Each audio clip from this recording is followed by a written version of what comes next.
like we're building towards a takeover. Looking at this NXT card, there's a lot of mid-carders on this show. For example, we're getting LA Knight against Bronson Reed. I wouldn't say that LA Knight was a big star yet. Obviously, he's been a big star, but he's still new in NXT. Bronson Reed very much feels kind of middle of the road. We've got Oni Lorcan taking on Karrion Kross. In all fairness, Karrion Kross is a big deal, and he's obviously building towards his match against Finn Balor. We've got Volta against Drake Maverick. Volta, obviously a massive deal. Big fan of Volta. Very much looking forward to that, but he's taking on Drake Maverick, so that's a bit strange. Ember Moon and Shotzi against Aalyah and Jessi. I don't think any of us are expecting Aalyah and Jessi to win that one. So it seems like a pretty routine match for Ember Moon and Shotzi.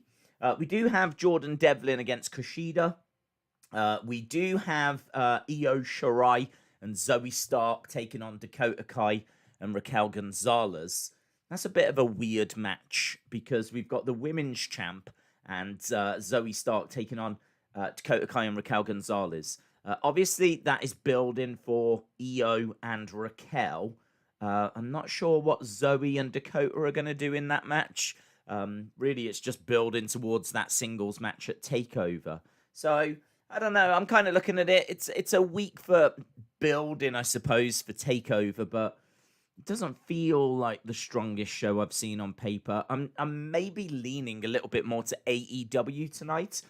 They've got Darby Allin against John Silver, which I think is a great-looking little match. Very much into that. Big fan of John Silver. I like Darby Allin, so I think that could be a lot of fun. As well as that, we've got the Young Bucks and Brandon Cutler taking on Lucha Bros and the Loredo Kid. I don't mind the Loredo Kid. I think he's a very good wrestler. Young Bucks, Lucha Brothers, always great when they're in the ring together. So that could be a great little match. Dr. Britt Baker is being interviewed. Kenny Omega is in action taking on Matt Sydal. Again, should be a really great little match, that one. So looking forward to that. Nyla Rose against Tay Conti and Hangman against Cesar. We've also got FTR and Shawn Spears in action. So I would say that tonight is solid. Just maybe not spectacular. We've been spoiled these past few weeks. We kind of had a mini takeover a few weeks ago on NXT. Last week we had that St. Patrick's Day Slam special show that was kind of big as well. So this week just can't quite live up to those weeks. But as I said, doesn't look bad. Certainly doesn't look bad. So that's what we've got happening for NXT and AEW tonight. Obviously, there's quite a bit of news in the wrestling world. The Hall of Fame has gotten a little bit bigger with the Great Khali and Kane both going in there. And I think the Great Khali one is quite interesting. I don't know if you felt the same way I did, but when I saw that the Great Khali was going in, I did kind of scoff a little bit. I'm not gonna lie. There was a little bit of scoffage. I did kind of go. That was my reaction.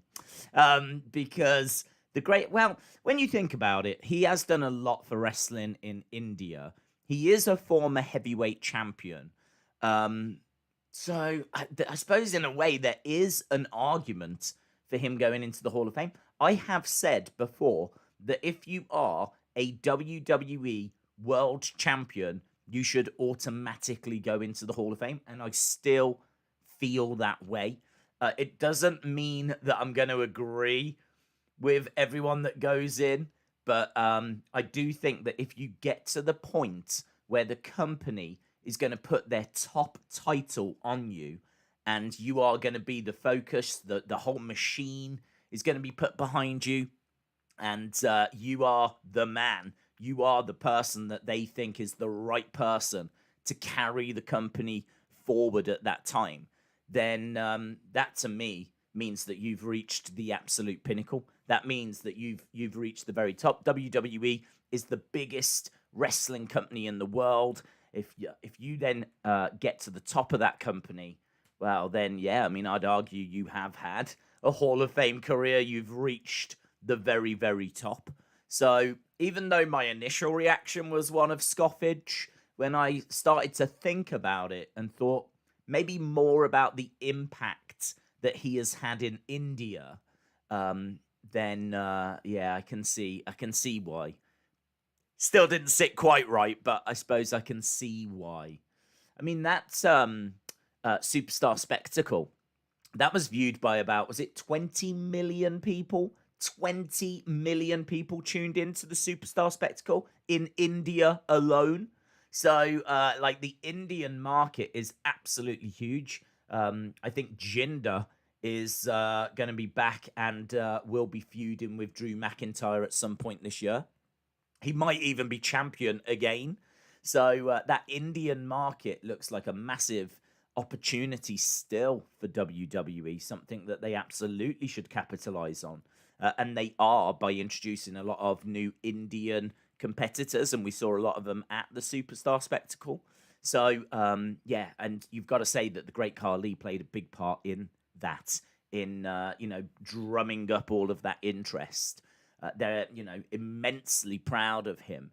And he is hailed like a god over there as a result of what he achieved. So, from our perspective, he might have been literally just a tall guy. I mean, that was it. He was literally just a tall guy. He's going into the Hall of Fame because he was really tall. But he means a lot more to the people of India, of course. And so I get it. I didn't at first, but I do get it now. And of course, is anyone arguing Kane? Anyone? I don't think there's anyone in the world that would argue that Kane goes into the Hall of Fame. The only thing I would say is that he should really be the headliner. He should really be going in on a year where he is the major name. Or he goes in on the same year as The Undertaker, and they kind of both go in the same class. They might not want to do that, though, because they might not want to disrespect him, because he would not be the headline if he went in the same year as Undertaker, of course. Undertaker's headline in any class. I don't care what class he goes in. He headlines any class that he goes in. So, yeah, they might not want to do him dirty that way. Perhaps they've got plans to put Undertaker in next year. And so that's why they're doing Kane this year, because Undertaker goes in next year. It's just a shame that obviously last year was cancelled. So we've also got to put in the likes of NWO. And I suppose they have moved Batista. So Batista's been moved now. So I don't know. It just feels like Kane should be a headliner to me. It feels like Kane is a big enough star, a big enough name to be that person that goes in and headlines the class. But I would imagine it'll be the NWO that will headline the class this year. I think the NWO will be the final act that go in, because I think they're a group. I think Hogan, because of it being Tampa, and him being a host of WrestleMania as well. I could see NWO going in as the final act of the evening. But it should be Kane. It should be Kane. If I had to choose, I'd say Kane. Mainly because I didn't really watch WCW. So I suppose I don't have that connection to the NWO like a lot of people. A lot of people probably got all their memories of watching them every Monday night and following the story, and I don't have that. So to me, I'd have Kane as the main event star. Alex says, I could see Undertaker inducting Kane. As Kane goes, he announces Undertaker for the following year. Robin says, Dave, you forgot about Kyle O'Reilly and Adam Cole face-to-face. Mercedes Martinez has replaced Jessi due to injury. Oh, I didn't hear about Mercedes Martinez. The Kyle O'Reilly, Adam Cole thing, that's not a match. I understand that William Regal is going to just announce something. That's what I've heard. So there was some footage of Adam Cole and Kyle O'Reilly fighting during the week. at like an MMA training school. And it was done well. It was like CCTV footage that was sent to William Regal. And he said this has got to stop. So he's going to announce something or do something tonight. I would imagine it's going to be a match made for TakeOver. So I'm not actually expecting really anything from those two, but I am expecting it to be a case that a match will be announced. Andrus says, we still don't know who will headline the 2021 class. Maybe Kane is the headliner. Yeah, the problem is, though, that it's all being done on one evening. So even though you can say technically Kane is the headline for 2021, because 2020 and 2021 are going in on the same night, you can only have one headliner. I don't buy into this multiple main events at WrestleMania. I don't really buy into that.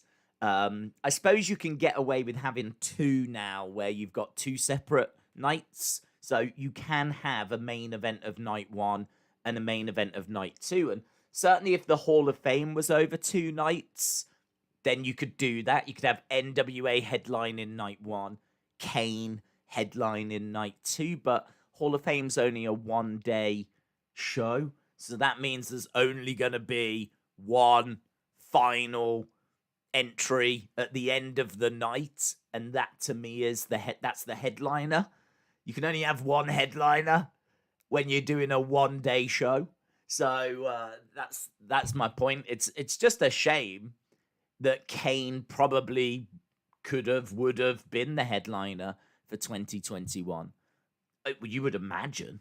You would think. I mean, unless they're about to drop in John Cena or someone, you would think that it would have been Kane. He's a massive name. He is a huge name. So, yeah, you would think that it would have been him. But I've got a feeling that because it's all happening on the one evening, that it will be NWO that go in last. I think like those groups tend to be quite fun. Tends to be quite a nice way to round off the evening. As we said, Hogan, massive name. Certainly when it comes to Tampa as well, hosting WrestleMania. I kind of feel like I could see them closing the show. Unless they want to swerve us and have the NWO open the show. Maybe they'll look at the NWO starting things and maybe Kane closes things. I have no idea. We'll have to wait and see. So, yeah, big news anyway. Huge news. Kane going in. And as I said, after reflection, I suppose I get the Great Khali, but I would understand if anyone was to look at it and go, what? What? Because that was my reaction as well. Hasib said, Days, I know you don't watch Impact, but will you be watching Rebellion on April 25th, which is a Sunday? I don't think anything is going to clash with it, and it will be Kenny versus Rich for both titles. There's a chance that we would do that, yes. If nothing else is clashing with it, then, yeah, you know, always up for looking at different bits. If, I had a feeling that was the same night as a UFC show, though. I mean, UFC don't run on a Sunday, so I don't know. We'll have to have a look at it. But yeah, I'd be down for it. Obviously, we'll be watching Kenny in action tonight.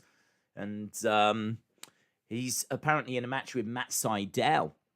And if he wins, if Matt Sydal wins, then he will get a future title opportunity. So there is a little stipulation on the line tonight for Matt Sydal. There is a reason for him to try and win. So yeah, it should be an interesting match. Lauren says, did you hear that the NXT men's tag titles have been vacated? I did. Is it Danny Burch that's injured? So, I think, was this announced yesterday? I think. So, I think Danny Burch was injured at the hands of Karrion Kross. So, as a result, they are going to be stripped to the titles. I don't know what that means. I'm sure we'll get an announcement on it. So, I'm not sure if there's going to be a match at TakeOver, if there's going to be a ladder match at TakeOver, if there's going to be a battle royal, if there's going to be a mini tournament. I'm not too sure what their plans are. But yeah, I did hear that news. And apparently only Lorcan is going to go up against Karrion Kross tonight to try and get some revenge. Days, it was clashing with UFC, but now they've moved it, says Hasib. Oh, yeah, there was something in my head that was saying we can't do that Impact show because I'm sorry, but I would have prioritized UFC. But if it's now moved to the next night, if they've now moved it so that it doesn't clash with UFC, then absolutely we can look at it. Jordan says, Days, can you do ICW, which is on the network? What, is that still going? Is it like a weekly show, ICW? I know, like, it's based in Scotland, but for some reason I thought it wasn't on at the moment. Or have they brought it back? Have they brought ICW as a weekly show back and it's on the network? Because if so, that's passed me by. Like, I know they've got old ICW shows on there, but I didn't know ICW was putting out new regular content.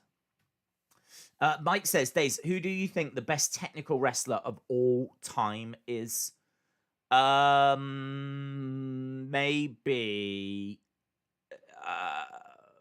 Maybe Luthez or Billy Robinson. I suppose Bret Hart would get a shout as well. Lot of respect for Daniel Bryan, of course. And maybe AJ Styles would get a mention. Maybe Jushin would get a mention. I don't know if Jushin would. He kind of mixed technical with high flying, didn't he? Honestly, if someone was to say you've got to give one name, I'd probably say Luthez.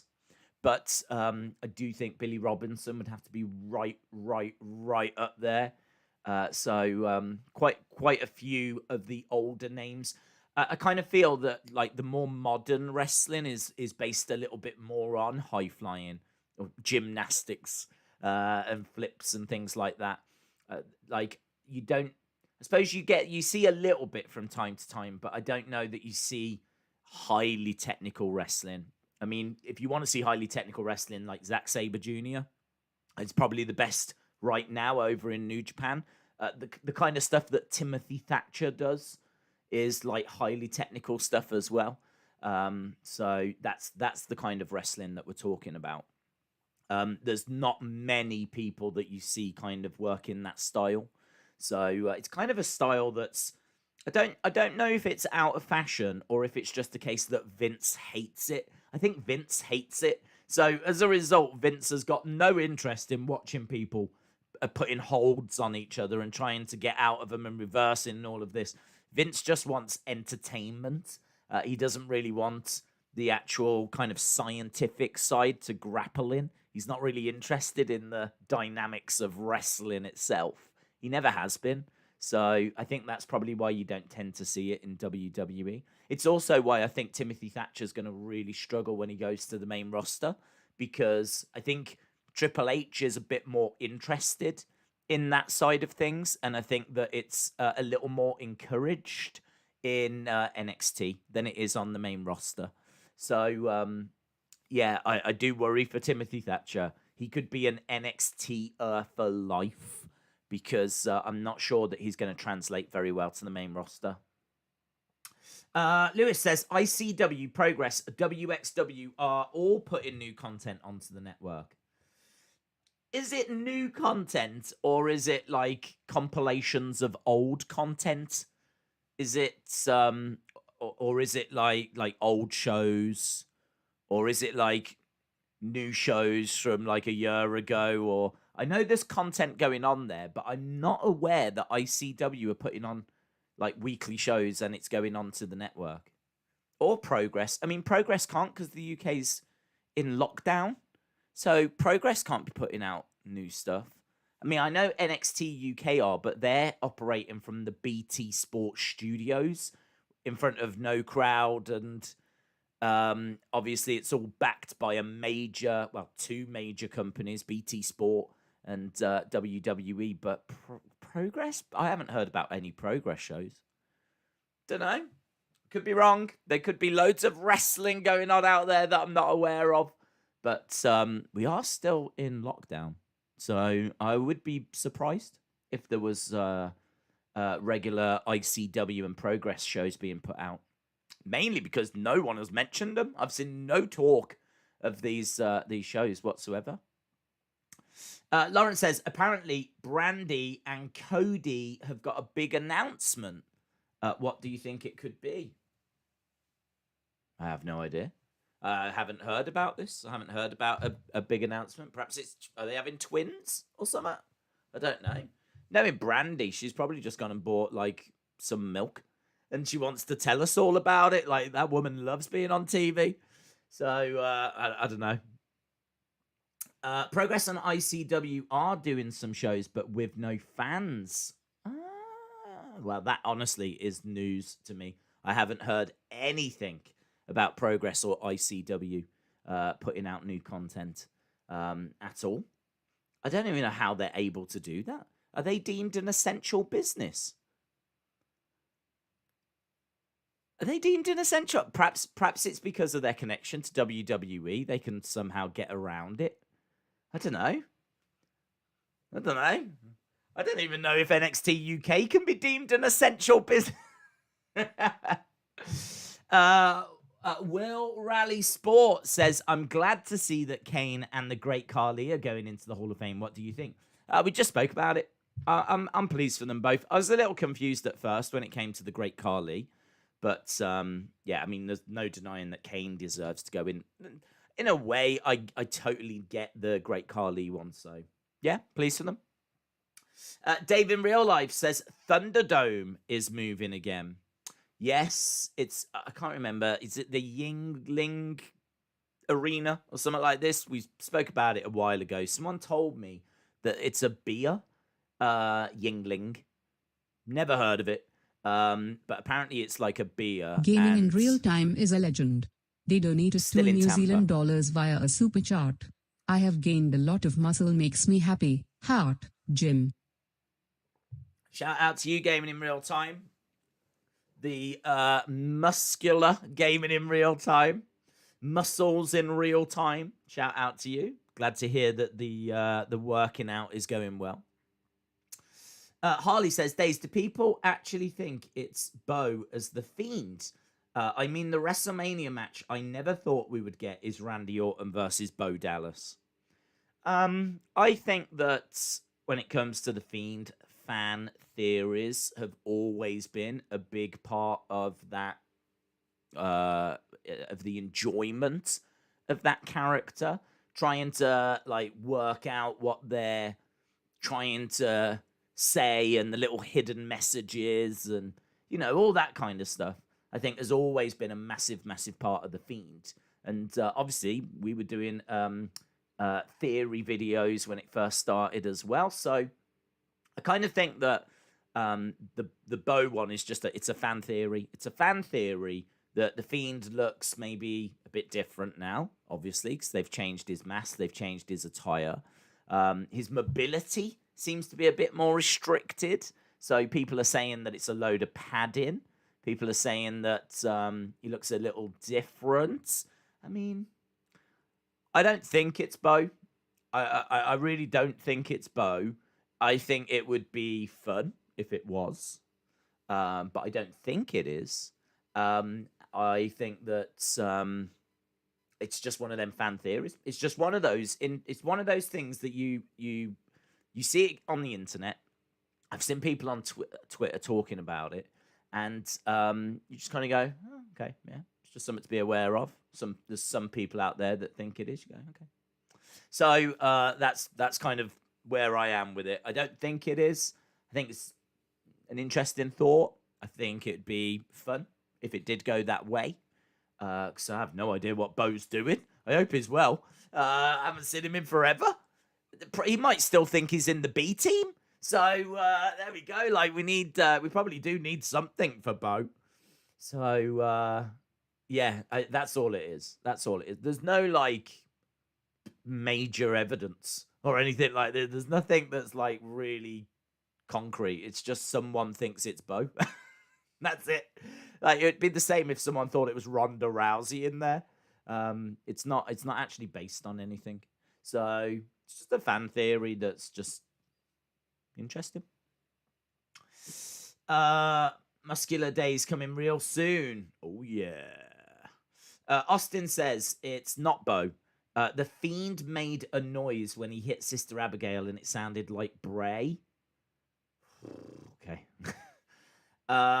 Days, can I get a shout out? Yes, shout out to you, Edward Brown. I hope you are well, my friend.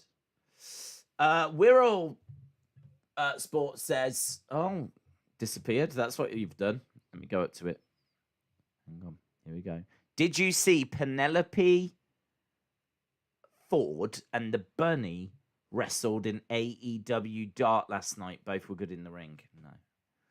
I mean, I've seen Penelope Ford wrestle before, and we've seen Aalyah, who is the Bunny, wrestle before. So that match doesn't do much for me, to be honest. We've seen them both wrestle before. I can't say I've seen them wrestle each other. They may have done. I'm not sure. Leo says, I can't hear B Team, go, go. I cannot hear B Team, go, go, go. Crazy Ginger Jake Holden said Bo is Bray's brother, so he would sound a bit like Bray.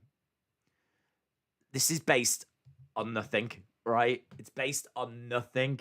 So if people want to get like into analyzing voices and stuff like that, go knock yourselves out. Right? Go knock yourselves out. I don't believe it is Bo. I've no reason as to why it isn't, but equally there's no reason as to why it is. So yeah, it's just one of them interesting fan theories. Harley said, Days, we would find out if it is Bo or not at Mania, because surely Funhouse Bray would show up in a Firefly Funhouse match like last year, so that will confirm it's Bray. LSW says, Days, should NXT do more two-night takeovers in the future? Well, we'll know that after we see if this year's is a success, because we have said before that you can understand them doing 2 WrestleMania nights. I think that works. It's kind of the same as Wrestle Kingdom that does Dazzle it over by 2 Nature nights. is a legend. They donated €10 via a super chat. Hey buddy, how's going? Did you hear Fight TV sign with Virgin Media UK and in talks with Sky and Virgin Media Ireland got Raw and SmackDown highlights for the weekends? That's cool. No, I didn't hear that news. I heard... Okay, I'll cut Dazzle by Nature. I'll come back to that because I'm just going to finish off the point we were just talking about with LSW. So, 2-night NXT takeover doesn't feel as essential because that show never runs over 2.5 hours. If that show was going 4 hours long, then you would say, yes, this needs to be 2 nights. But I don't think that there's really a need for it. I understand that they want to get more of their stars on TakeOver. But the thing with NXT, less was always more. Like, that show was an hour long. They could have made it 2 hours long from the start, but it was an hour long, and it was brilliant because you don't need... If you can do a great 1 hour, you're not going to gain too much by being able to do a great 2 hours. You actually run the risk of the show not being a great 2 hours. You could probably do a great hour, but if you take it to 2, it's more than likely just going to become average. Like, you're going to have some bad segments. And I think that's what's happened with NXT. I think NXT can do a great 1 hour show. They struggle to do a great 2 hour show. So less is sometimes more, quite often more. And with NXT TakeOver was always 2 hours, and it was great. And now it's gone to 2.5, and now it's gone to 2 days.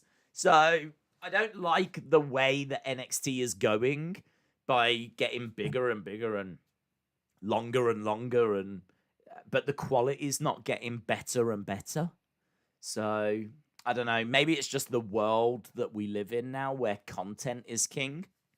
If you can provide a lot of regular content, then that's it. I mean, that is all people are looking for. all these streaming services are just desperate for content. Peacock has just spent £1 billion odd pounds, dollars, whatever, on WWE. I don't even know how many billion, I can't remember, on WWE for all of that content. They want all of that content on their streaming service.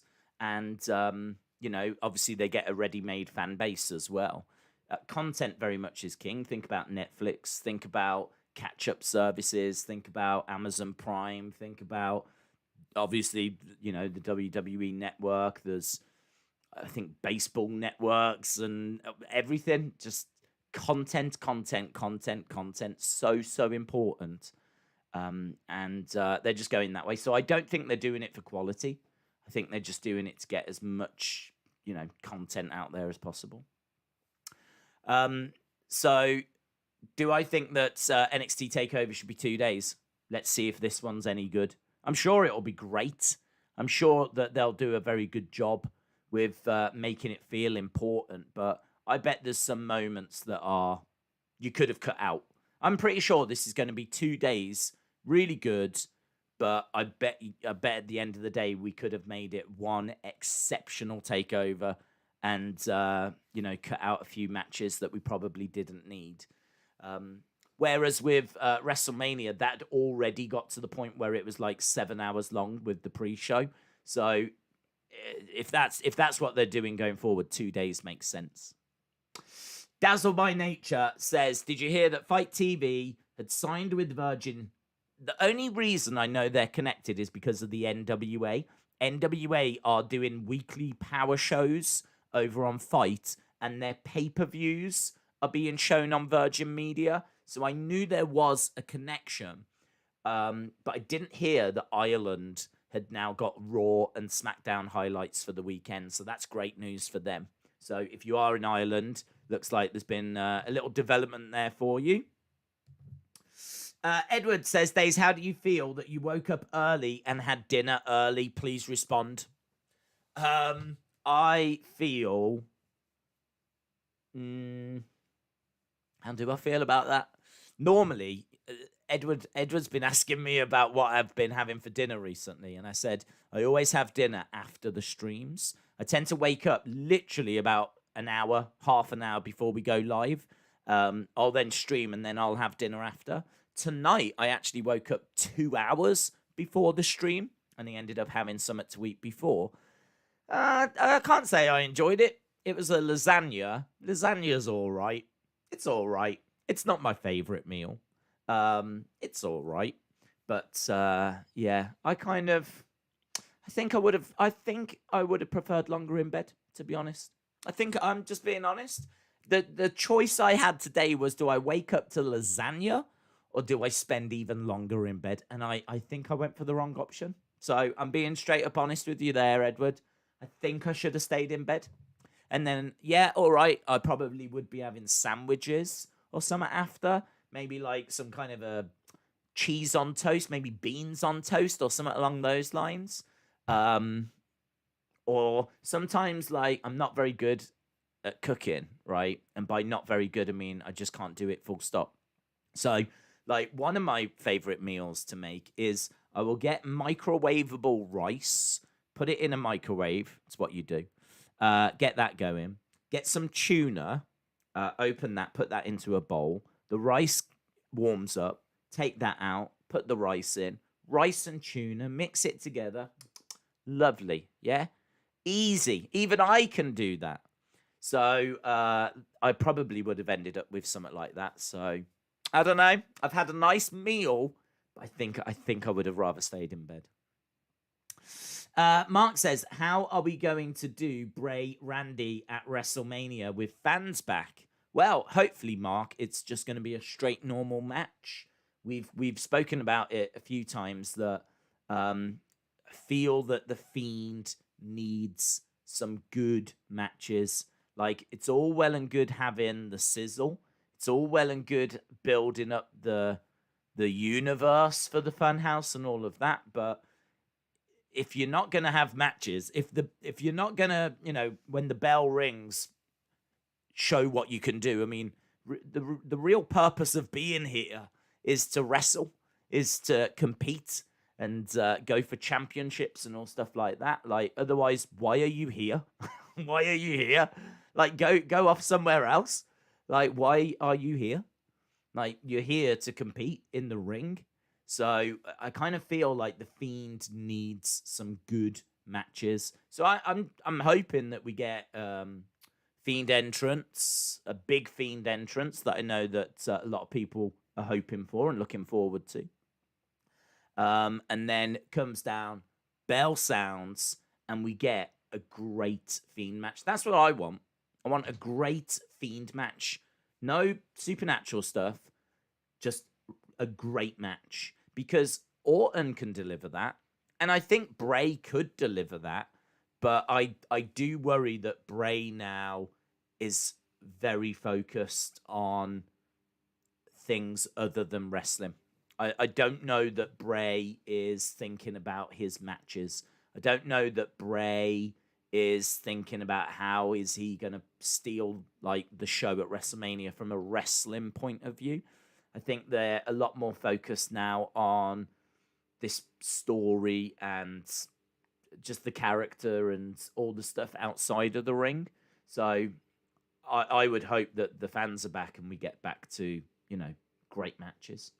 Because I've said before, time and time again, people keep comparing The Fiend to The Undertaker, and they're not comparable. They're not comparable for many different reasons, but one of them is the fact that Undertaker had great matches on a consistent basis. Whenever Undertaker stepped into the ring, you knew that you was going to see something. It was a highlight of the show. You knew that his matches were going to be up there at the end of the night with match of the night. I mean, his matches always came through. He was such a great big man. Underrated, actually. And that sounds crazy because he's one of the most loved wrestlers. But I do think a lot of people focus on Undertaker's character. And they talk a lot about, you know, the entrance and all that kind of stuff. But as a big man, when we talk about who are the best big men in the history of wrestling, we have to talk about The Undertaker. He's striking. I mean, legit one of the best strikers in the history of WWE. No denying that. His movement, his agility, walking on the top rope, launching himself off the top as well for a guy that tall. Just so impressive. I mean, like, we saw his match against Edge the other day, WrestleMania 24. It was a very good match. And he kind of does that. I didn't realize this. He jumps over the top. Do you remember at 25, he jumped at Shawn, and when he came down, he kind of came down straight. That was obviously something that he'd been doing throughout his career, but he does it at 24, and he connects. And it's just weird to see the year before him do that same move, and it looks fine. And you just like think a year later, and it goes horribly, horribly wrong. He could have been killed by the way that went wrong. He legit was lucky because he could have snapped his neck and that could have been it. I mean, it was horrific. I really think that it adds to that WrestleMania 25 match, though. I think that moment, that OMG moment, that it allowed the fans to kind of catch their breath. They'd seen something incredible. We all knew that it wasn't meant to happen, but we all knew that, okay, everything's all right. It's kind of an OMG moment. Did you just see that?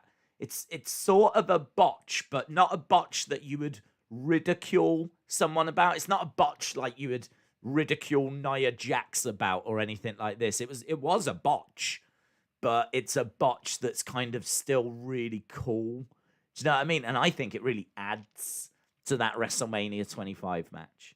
So, yeah, it was really interesting watching him hitting it at 24 and doing it and it looking quite good. And then a year later, you know, it goes terribly wrong. So, yeah, really good. Really, really good.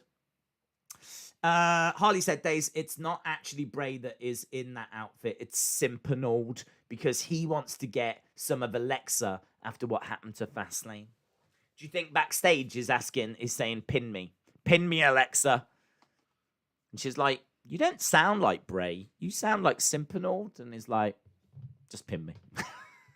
Shut up and pin me. Dazzle by Nature says, WWE is on BT Sports on Sky TV, but on Virgin Media, No. So a good deal for Irish fans. Everyone now gets a chance to see WWE.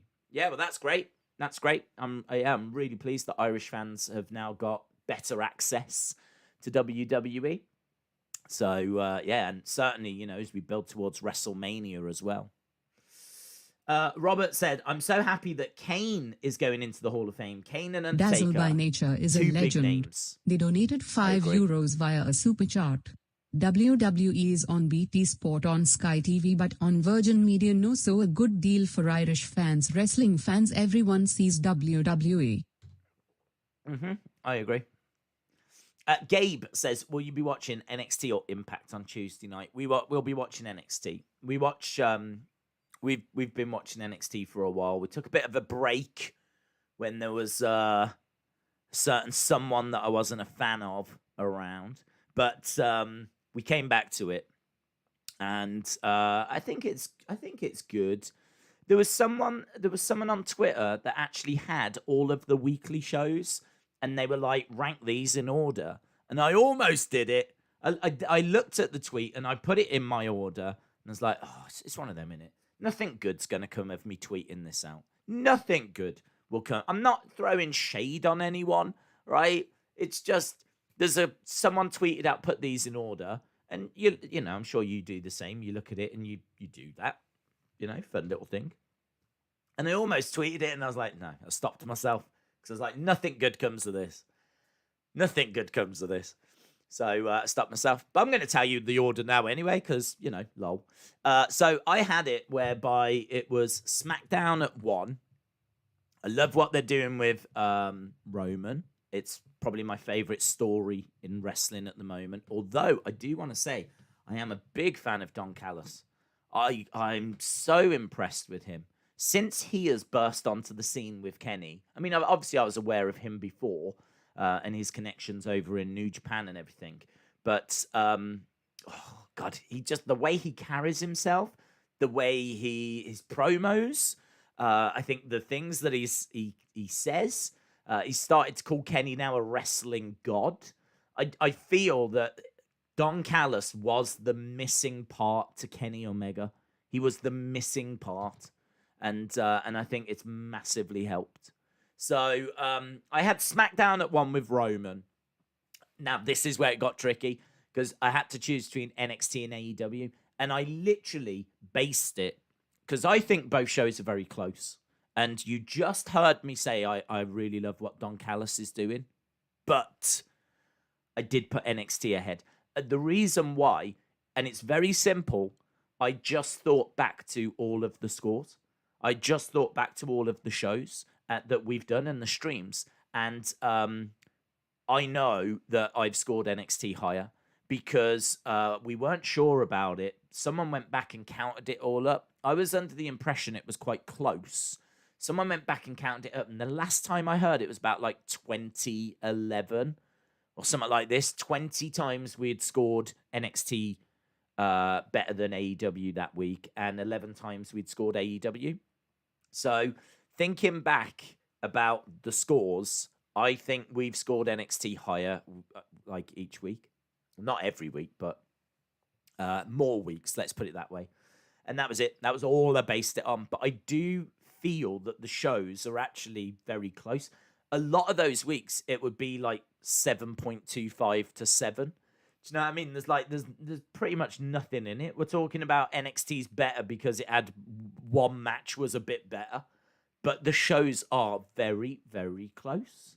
Very, very close. So I went SmackDown, then I went NXT, then I went AEW, but I would like to put that caveat that 2 and 3 are very close. And then there's about a million years. And then right down at the bottom, you have to kind of go through the basement, go down the basement, knock on a door. Someone opens up a slide thing, goes, what do you want? You have to say a little password. Then you finally get in. That allows you to go down another basement where you then get to a lift. You get in the lift. That then takes you down even further. By this point, I think you're pretty much at the core of the earth. I think you've actually driven down all the way to like the center of the earth, and it's around there that Raw is. Like, there's, do you know what I mean? There's quite a distance between 1, 2, 3, and 4 because I think Raw has been awful by and large over the past few months.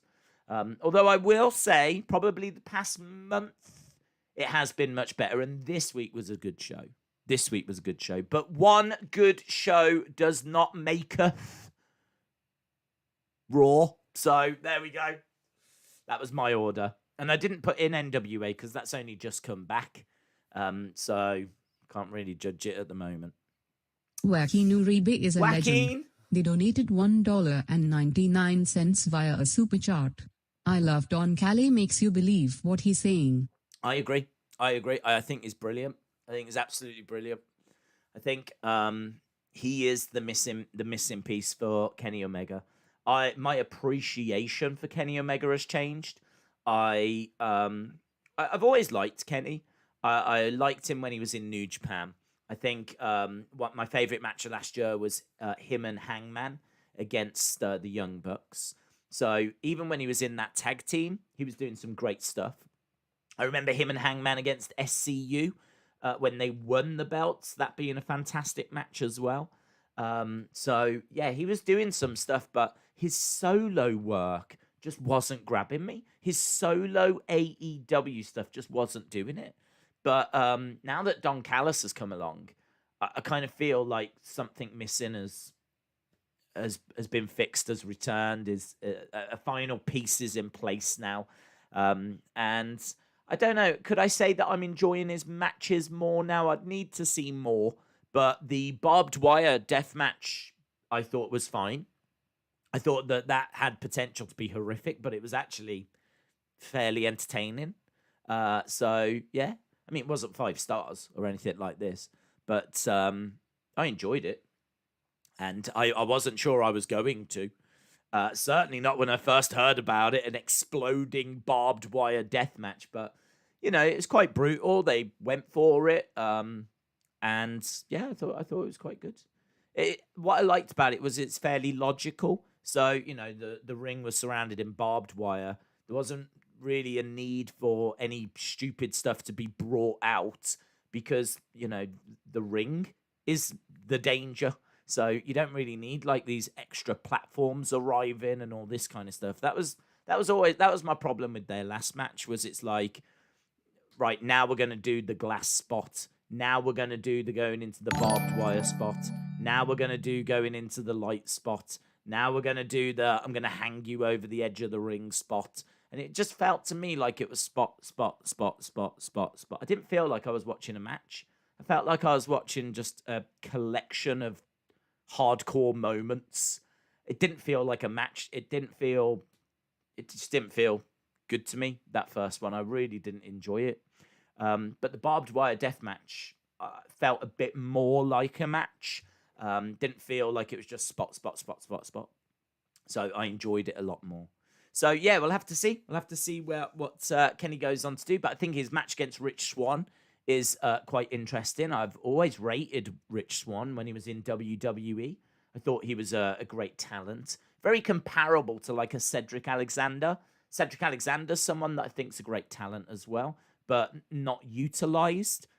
I suppose great that he's in the Hurt business, but yeah, even so, still maybe not getting the spotlight that he deserves.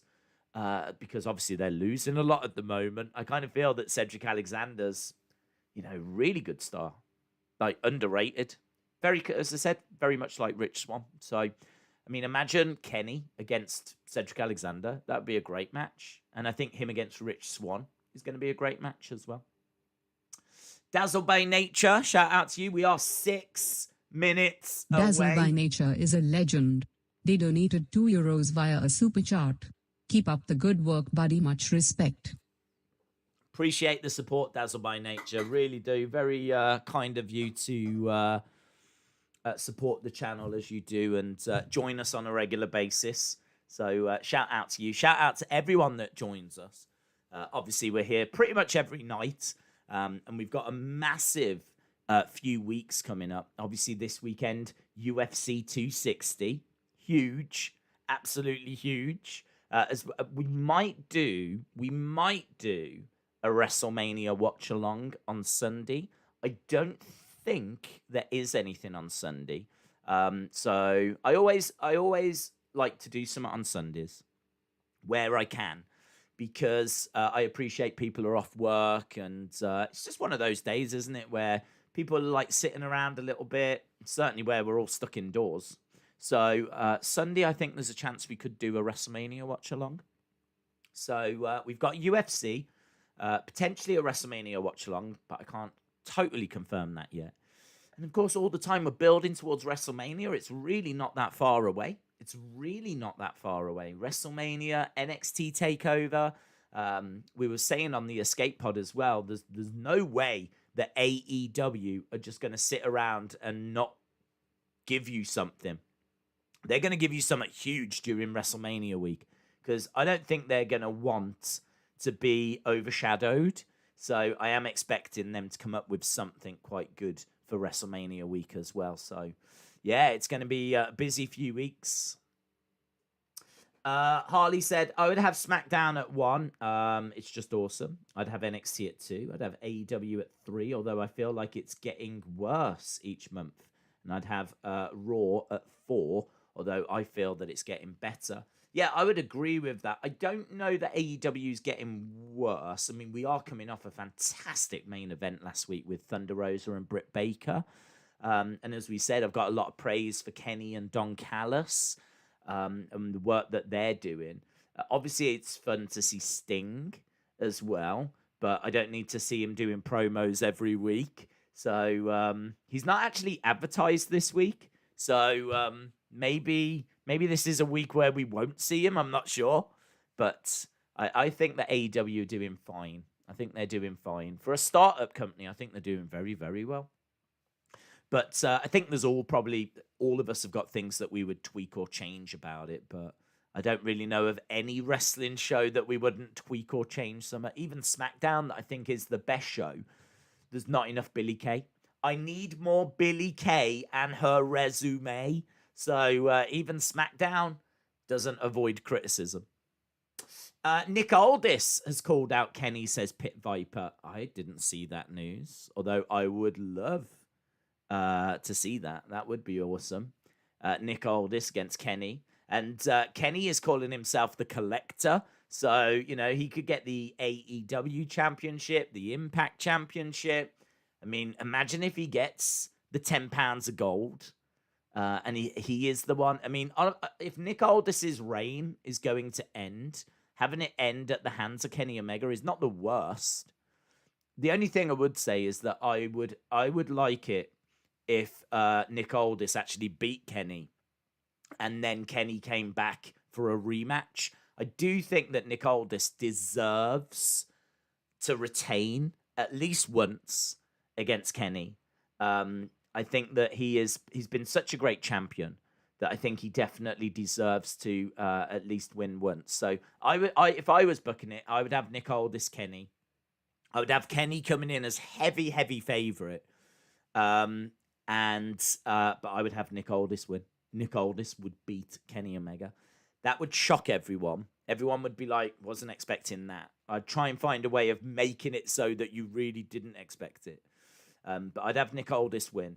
But then I would book the rematch and Kenny would win there. So, I think that's how I would go about it. Volta would destroy Omega. Oh, yeah, that would be a match. That would be a match. It's funny. A lot of people ask, what's your WWE AEW dream match? I haven't really got any because, like, a lot of the stars that are in AEW used to be in WWE. So, like, Cody going up against Triple H, I suppose, would be fun. But I don't really need to see, like, Cody versus Seth or Cody versus Roman, or I don't know. For some reason, that just doesn't really do it for me. Cody against Triple H does because, like, he destroyed the throne and they're both in charge of different shows on a Wednesday night, and there's a whole backstory there. So I kind of like that match.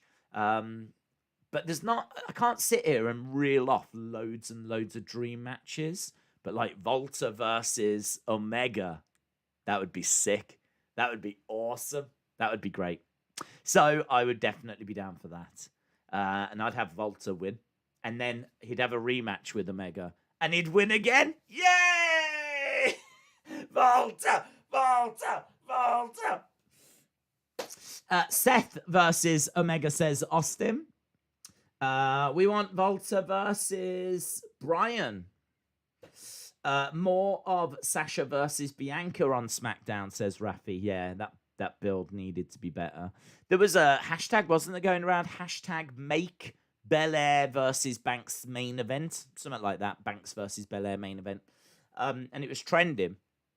And I tweeted it out because I think it should be as well. I had a couple of people get in touch saying, like, I don't think it should be because the build's been rubbish. And I do get that. I do understand. But I just think, forget the build. I don't think that's Sasha or Bianca's fault. They're not in charge of, like, the creative. So forget the build. I just think that women should main event one night and men should main event another. And it makes sense that it's the two Rumble winners. There's been many, like, matches that have main evented WrestleMania where the build hasn't been brilliant. And just maybe hasn't been the most exciting. So I would forget the build. I think it's bigger than the build. I would go with equality. I'd go with it being women one night, men another night, and it makes sense to go with the two Rumble winners. That noise, though, that annoying noise tells us that it is time to go over to the shows. So we've got AEW and NXT both beginning. Someone in the crowd with a sign that says it's Wednesday. You know what that means. Obviously an homage to Brody. We're just seeing people arrive at the Capitol Wrestling Center. There is Adam Cole Bay, a couple of security guards escorting him in. So we are at the Capitol Wrestling Center for NXT, and it looks like we're starting with Kenny on AEW. So we've got Dakota, and we've got Raquel Gonzalez for NXT. And we've got Kenny coming out on AEW. That's quite a way to start a show, isn't it? So Omega. Omega!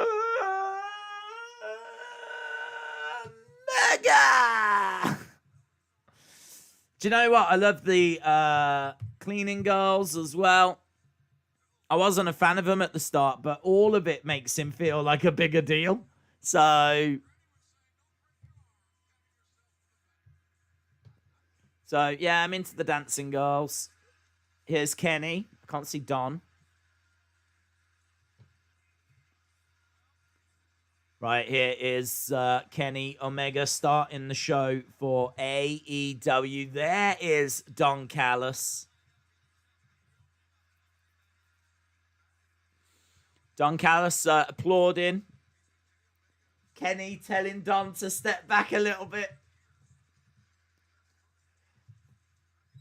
It's a huge intro for AEW. We got Pyro, we got Cleaning Girls, we got Don Callis going over to commentary.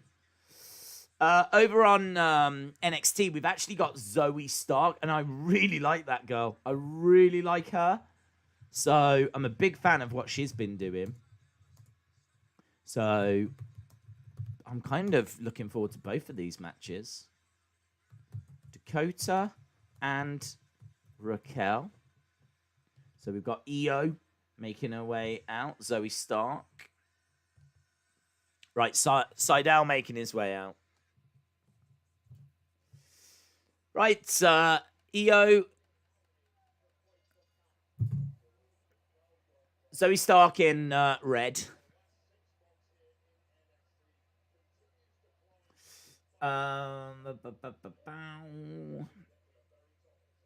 They're starting with Kenny.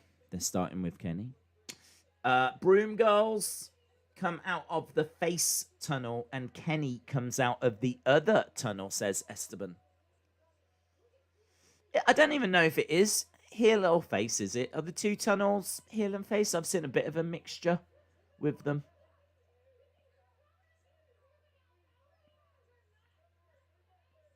Zoe Stark pushed into the corner by Raquel Gonzalez. She goes after Raquel. Raquel working on the arm. I don't know where Zoe Stark has come from. I don't know where she has been wrestling. I don't know where she's been. Has she come through Shimmer?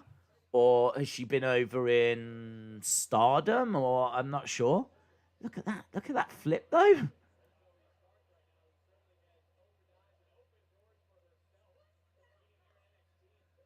Nice kick coming in by Zoe Stark. And again,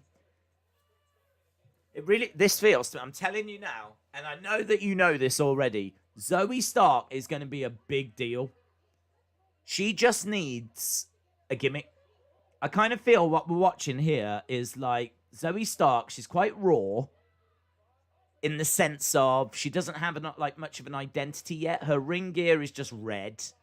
Kind of feels like she needs something. Like, you know how Charlotte's the queen, and you know how Asuka's the empress, and you know how Becky is the man, and how Carmella's obviously got that sommelier, or used to, and was drinking fine wine and all this kind of stuff. Like, Zoe Stark has nothing.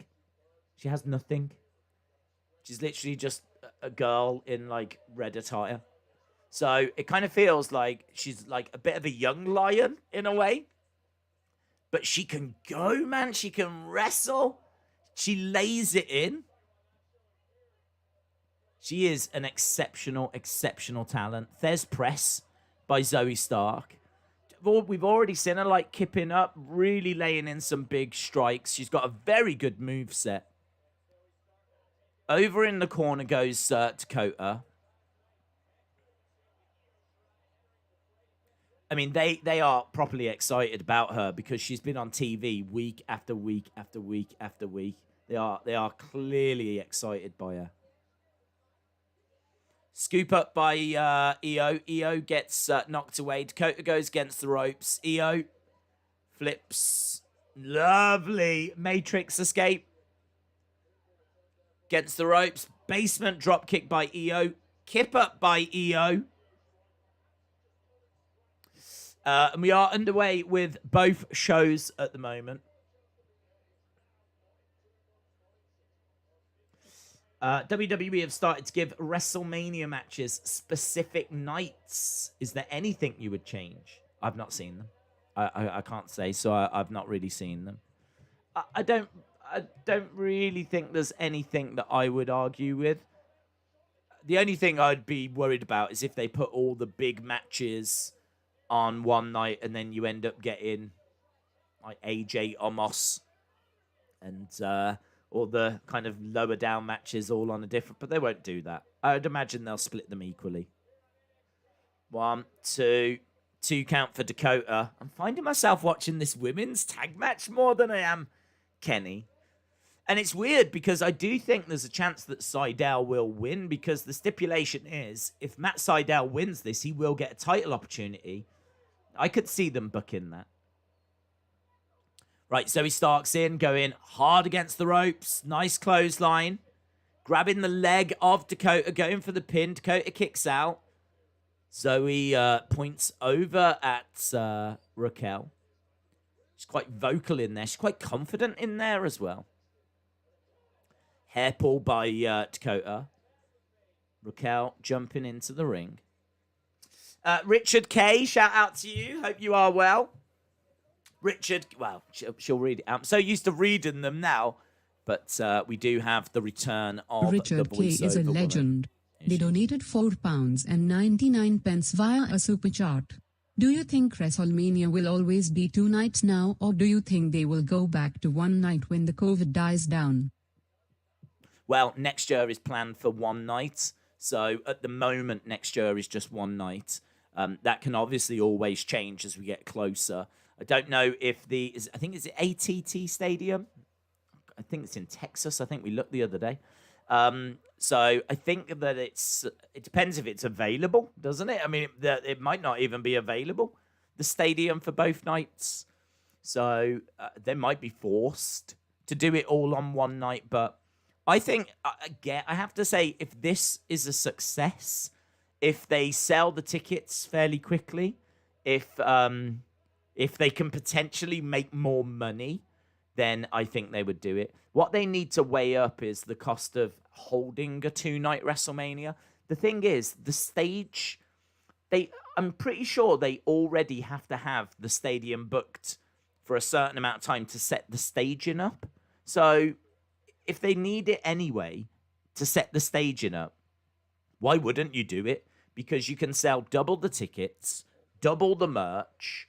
You're not paying the wrestlers any extra because they're under contract anyway.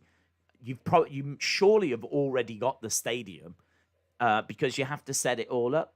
Now, I don't know if you need to set it up, like get it an extra day to make sure it's set up on time for Saturday rather than Sunday. I have no idea. Because you probably need it set up for Friday, thinking about it, to do rehearsals. So, I don't know how it affects things. Perhaps they would need to book it an extra day, but that day would actually be like Tuesday. They have to go in on Tuesday rather than Wednesday to set the staging up. So they would have to weigh up the cost as to whether it works or not. But we said earlier, content is king. And being able to have 2 days of WrestleMania. I mean, Peacock would love that. Peacock would love that. Rather than one WrestleMania each year, you're getting 2. Do you know what I mean? Join us on Saturday and Sunday. Peacock would love that. So I think there's a very, very, very good chance that it does become 2 days. I mean, New Japan have switched to 2 days for Wrestle Kingdom. It must work. It must work. It must be beneficial. And it's hard to see why it wouldn't. The pros must outweigh the cons. They must. So, yeah, I can see WrestleMania going 2 days. There was rumors a while ago, a few years ago, that WrestleMania might be actually held twice a year. So you would have WrestleMania in America, and there would be an international WrestleMania. I don't think those plans are still happening. I don't think that's a thing anymore. But it was definitely spoken about a few years ago. Definitely spoken about. Whereby they were looking at doing one in April, one in October time. And the October one would be going to, like, say, the UK, Australia. Because they were holding shows in Australia. You might remember I can't remember what it was called now. Superstar Showdown? Something like that came from Australia. And they were starting to kind of do big shows. And that was something that was discussed, but I don't think that's in the works anymore. I think they're just trying to get crowds back now, let alone putting on second WrestleManias. But yeah, I can see it going that way. Snapdragon by Kenny. NXT, by the way, had gone to commercial break. Lovely submission hold here by Raquel. Nice flip by Zoe. Elbow drop by Raquel. But I think Raquel just misses as Zoe rolls out of the way. Enziguri. Step up Enziguri, actually, by Zoe Stark. Zoe trying to get over to Io. Tags in Io. Io comes in with Dakota. And Dakota goes down. Dakota charging over, looking for a big strike against the ropes. Picked up. Planted. Over on AEW. High kick by Matt Sydal. Going for the pin on Kenny, and Kenny gets his shoulder up. So, good. From what I'm seeing over here, it's a good little match, this. Very good match by Sydal and Omega, says Big Boy Dally. It does look good. Sydal going up top. Tried to deliver double knees off the top, but Kenny grabs him, hurls him into the corner. Powerbomb to Matt Sydal. Kenny backing up. V-trigger. That might be it for Sydal. 1, 2. No, it's not. Sydal kicks out. Sydal kicks out. It's good work. On the outside of the ring on NXT, we've got Dakota Kai. We've got Zoe Stark. Zoe Stark moving out the way. Raquel Gonzalez going into that ring post. Io Shirai going up top. Moonsault. She crashes down onto Raquel Gonzalez. And Io Shirai is still down. If you're going to do a move on someone that's going to result in you getting injured and you're going to have to stay down, probably don't do that move. Look at that from the top from Zoe. Planted down. What? Oh, Italian. Look at her selling as well. Oh my God, I love this woman. Zoe Stark. So good.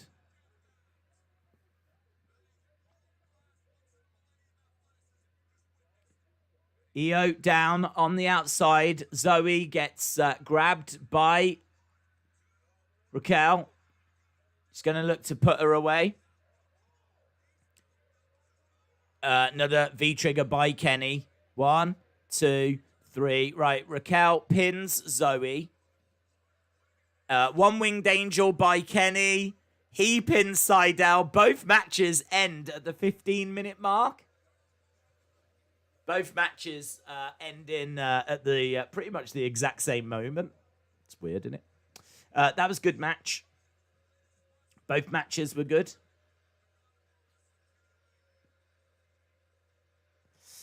Dakota wins. Raquel and Dakota win. Omega wins. Indeed. Omega winning with the one-winged angel.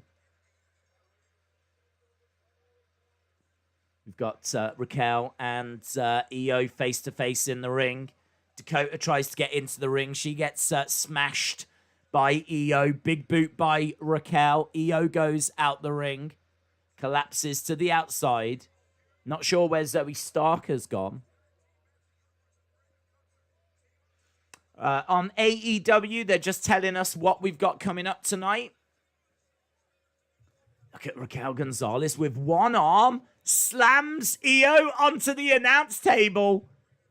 I don't even think Io is big enough to knock over any of the monitors, let alone knock down the table. Raquel Gonzalez picking up and hurling Io onto that. She probably just broke her in half. Back at War Games, Raquel pinned Io to win for Team Candice LeRae. That's interesting. Going Ghost. Hope you are well, buddy. We're backstage with Dark Order.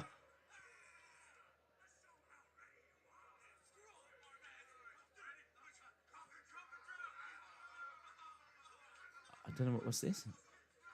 Going Ghost is a legend. They donated $5 via a super chat. What's up, Days? Do you think they have announced the entire Mania card? I was hoping for a Owens match. No, I don't think they've announced the entire Mania card because it's over 2 nights, isn't it? So, no, I don't think we've seen everything, bud.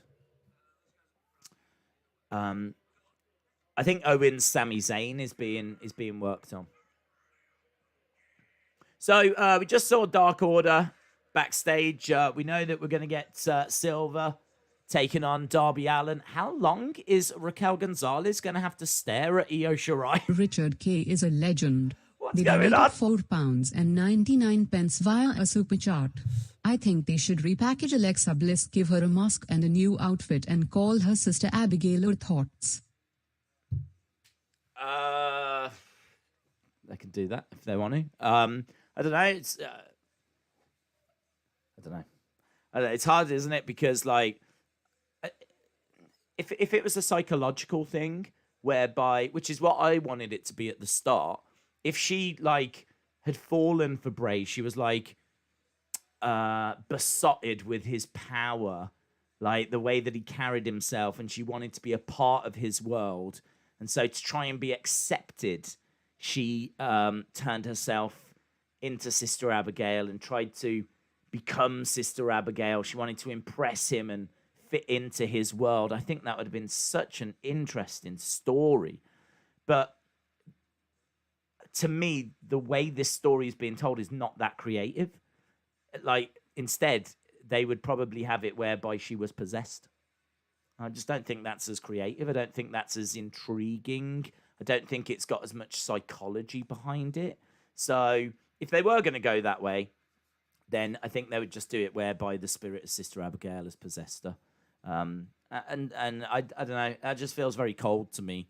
And so it's hard to kind of enthuse or get excited about that. So I'm probably the wrong... Let's put it that way. I'm probably the wrong person to ask. We are at commercial break for AEW. On NXT, we've got Kyle O'Reilly just arriving. And here is Roderick Strong just saying a few words. There's a bit of drama all over Undisputed Era. Here's LA Knight, who's going to be taking on Bronson Reed.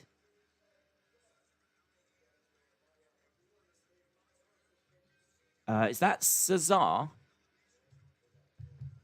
Yeah, it is. Right, so we've got Cesar. I think that's how you say his name. Cesar versus Hangman.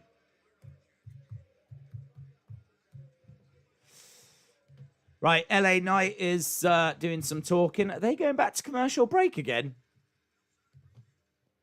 Flip, we've only just been to commercial break.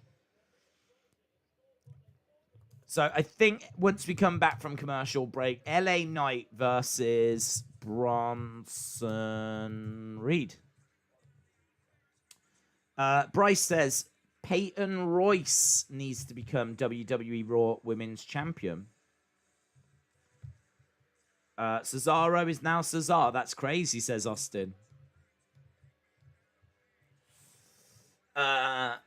Baby hippos legit find their parents by tasting their farts underwater. Hippos eat sod grass.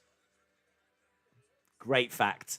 That's a William... If ever I heard a William Hensey fact, it'd be that one right there. It would be that one right there. Big Boy Dally says, I feel bad for when Bobby Fish comes back. Yeah, do you think Bobby Fish will come back and he'll be like, lads, how's it going? How's it been? Have we won any championship? Undisputed. Do you think no one's told him? Sweats Peely said, how about Austin Theory? How about Austin Theory? I love Austin Theory. I think he's got a very, very bright future. He's one of the best emerging talents they've got in NXT. That to the point where I think they felt he was main event ready or main roster ready, and he was working with Seth, wasn't he? He was one of Seth's disciples. But I think there's a bit of controversy around him, wasn't there? I can't remember what he did. Was it some dodgy tweets? Can't remember. But he ended up going back to NXT, and I think he's been great with Johnny. Yeah, I like Austin Theory. Bobby Fish is maybe fishing, says C. How about Johnny Gargano? Yeah, well, the problem with Johnny is he is on the smaller side, and it's a bit of a surprise he hasn't gone to the main roster yet. I don't know if he's not interested. I don't know if he's going to be NXT for life. I don't know what's happening with Johnny. You'd kind of feel like he's the next Daniel Bryan. You know, he's a smaller guy that's got the capability of putting on incredible matches. But, yeah, I don't know. I don't know what's happening with him. I've got a lot of respect for him. I thought him and Ciampa as a tag team were exceptional. I think it probably was right to separate them, though, because tag teams tend to die when they go to the main roster. And I think Johnny and Tommaso are too good to just be sat in catering somewhere. So, but saying that, I mean, like, Orton called Ciampa small the other day, which was quite interesting. Buckshot lariat by Hangman, and Cesar is put away quite comfortably. People in the chat saying, good night, jobber. We got Jordan Devlin as well. He's going to be in action tonight against Kushida, which should be a fun little match. And amazingly, we're almost a quarter of the way through the shows. Crazy, isn't it? Crazy how quick it goes. Almost a quarter of the way through the shows. Hangman drinking a beer. Brony says, Gargano, Ciampa, Adam Cole will most likely get treated worse on the main roster due to their size, which might not interest Vince. Just look at someone like Ricochet and how he is booked in WWE. It's true. It's true. Ricochet's a prime example, isn't it? I mean, Ricochet, one of the best wrestlers in the world. Look at Andrade. I mean, it doesn't look great. I do think, though, that Adam Cole has got the charisma, the personality to be fine. I think Adam Cole can do sports entertainment. I feel that Ricochet can. I mean, what Ricochet can do in the ring with all the gymnastic side, do you know what I mean? The flipping around. There's not many that can match him for that. So you would think that Ricochet would be someone that Vince would love because of how impressive in the ring he is. Perhaps it's the promo side that's a problem. But I don't think Adam Cole struggles with the promo side. I think Adam Cole is great in the ring, great on the mic. He's a company guy. I think Adam Cole will be fine when he goes to the main roster. Adam Cole, I think, will be a big star. And maybe that's what they're trying to work with Johnny. Perhaps they're trying to bring out that in Johnny. Perhaps they feel that's lacking a bit in Johnny or something. And that's why he's stuck around in NXT for so long. And that's why, you know, they've tried him as a face. They've tried him as a heel.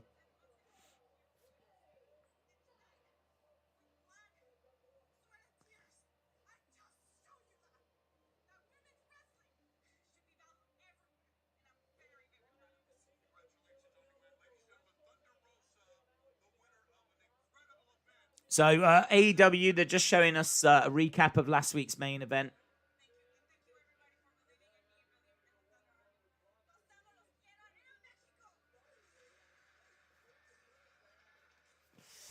LA Knight making his way down. Now we've got Tony talking to Britt Baker.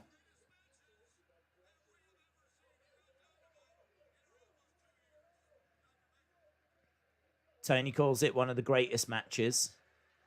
Shame it was unsanctioned. Shame that AEW didn't want anything to do with it. Going Ghost is a legend. Terms, but... They donated $10 via a super chat. Did you see Orton said he wants to work with Ricochet? He said Ricochet is great but missing something and Orton would like to work with him to help him. I saw that. Yeah, that was on that Stone Cold kind of bonus thing. I think that'd be brilliant. I think Orton would help him find the missing thing. Go, shout out to you, my friend. Appreciate the support.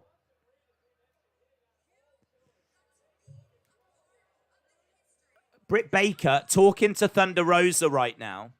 In fact, I say talking, she's more screaming. Richard K. is a legend. They donated £4.99 via a super chat.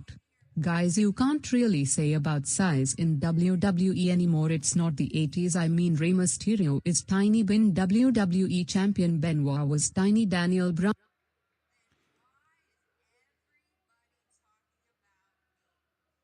Britt Baker says, why is everyone talking about me?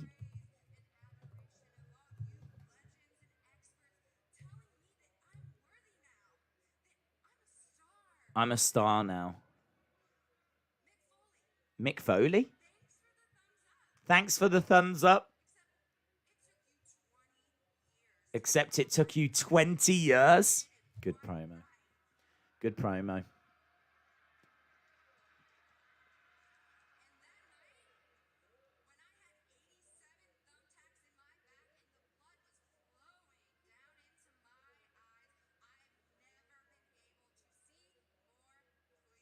She says, when that blood was flowing into my eyes, I was never able to see more clearly.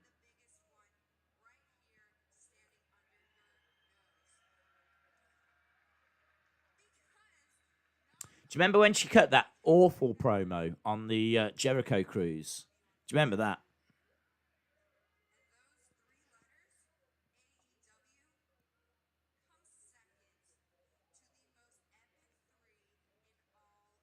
She says AEW comes second to DMD. Good promo. Very, very good promo from Britt Baker. Very good promo. Right, Richard K says, guys, you can't really say about size anymore. It's not the 80s. Mysterio is tiny. WWE Champion Benoit, tiny. Daniel Bryan, tiny. The thing that connects those three examples, though, is the sheer celebration of their underdog achievement. So the story that connected all three of those was that Daniel was a B-plus player. You might remember Eddie Guerrero, Benoit embracing at WrestleMania 20 because they knew that they weren't meant to reach that level. Guys the same size of them weren't meant to, achieve that kind of a thing. And Rey Mysterio, I think, isn't he called like the ultimate underdog? Like, all three of them are not presented as being worthy of being champion at the time. All of those examples were tiny underdogs that managed to overcome the odds. So I understand what you're saying. It's not the 80s anymore. Size shouldn't matter. I agree. I don't think Vince McMahon does, because we're talking about exceptions there. We're not talking about the norm. Those three didn't achieve becoming champion, and it was just accepted, and their size wasn't an issue. All three of those examples, their size was part of the story. So, unfortunately, it is still a case that if you are a smaller competitor, you are going to struggle when it comes to winning the major championships. Not that it's impossible, because certainly Adam Cole, as we were saying earlier, who's got great promo skills, could go on to achieve exactly that. So we're not saying it's impossible, but it is much, much, much harder. Much, much, much, much harder. So, yeah, I did see that Orton said he wanted to work with Ricochet going Ghost, and I think that would be great, because I do think he needs some of that advice when it comes to the WWE and how to negotiate maybe some of the politics, because it doesn't feel like it's wrestling ability that's holding Ricochet back. It's probably his promos. It's probably his size, and his size in the eyes of Vince. It's probably politics. And I think that having the support of someone like Orton is going to make a big difference. Is only going to help. So hopefully he does that. Hopefully he does that. Because I think Ricochet, honestly, I think if you put Ricochet under a mask, gave him a manager like Zelina Vega, who knows where he could have gone? The only reason I say put him under a mask is because I think you could tell a story whereby he snaps and he's had enough. Out of sheer frustration, he's tired of being the good guy. And he channels like his inner demons. And his inner demons don't need to manifest themselves as like a fiend or a demon king or anything like that. He could just put a mask on and just go about his business. And I think having someone do the talking for him whilst kind of no holds barred, cool, masked looking Ricochet, I think he could achieve some really good stuff. That's how I would look at it. I'd look to give him a bit of a gimmick. Nothing too heavy, but a bit of a gimmick. I think you could give him like a cool mask. Because I think cool. I mean, like, I always think back to Prince Puma. I think Prince Puma's a great name. I think the mask looked awesome. And I think he was great. He was great as Prince Puma. I'd love Prince Puma. But we could do something along those lines. Maybe give him a little bit of an edge. Give him a manager that can talk for him. And I think we'd be in a good place then. So, yeah, I do feel for Ricochet. We're backstage with Christian. He's got an Outwork Everyone shirt on.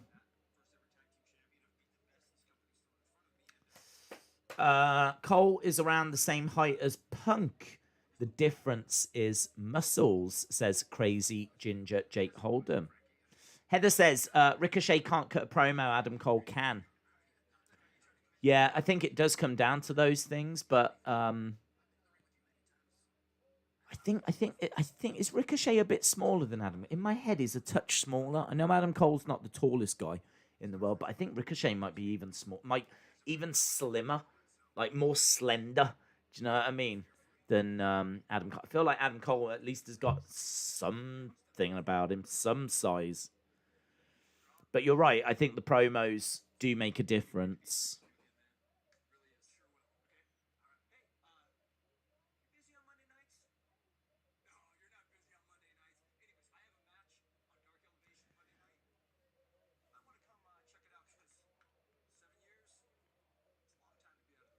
Christian is being asked to check out Monday nights. So they're looking at getting Christian onto that Elevation show.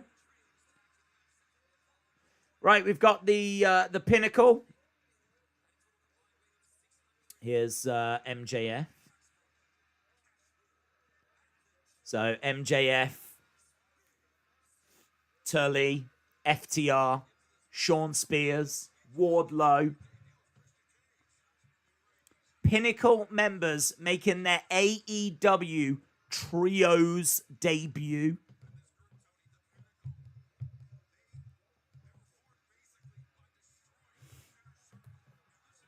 Right, so FTR, Spears, Varsity Blondes, and who's this guy? Dante Martin. Doesn't ring a bell, Dante Martin, but then he might be like a member in a different tag team, and I'm not aware of his name. Right, we've got LA Knight, Bronson Reed. I've been paying this match no attention. Honestly, I forgot it was even on.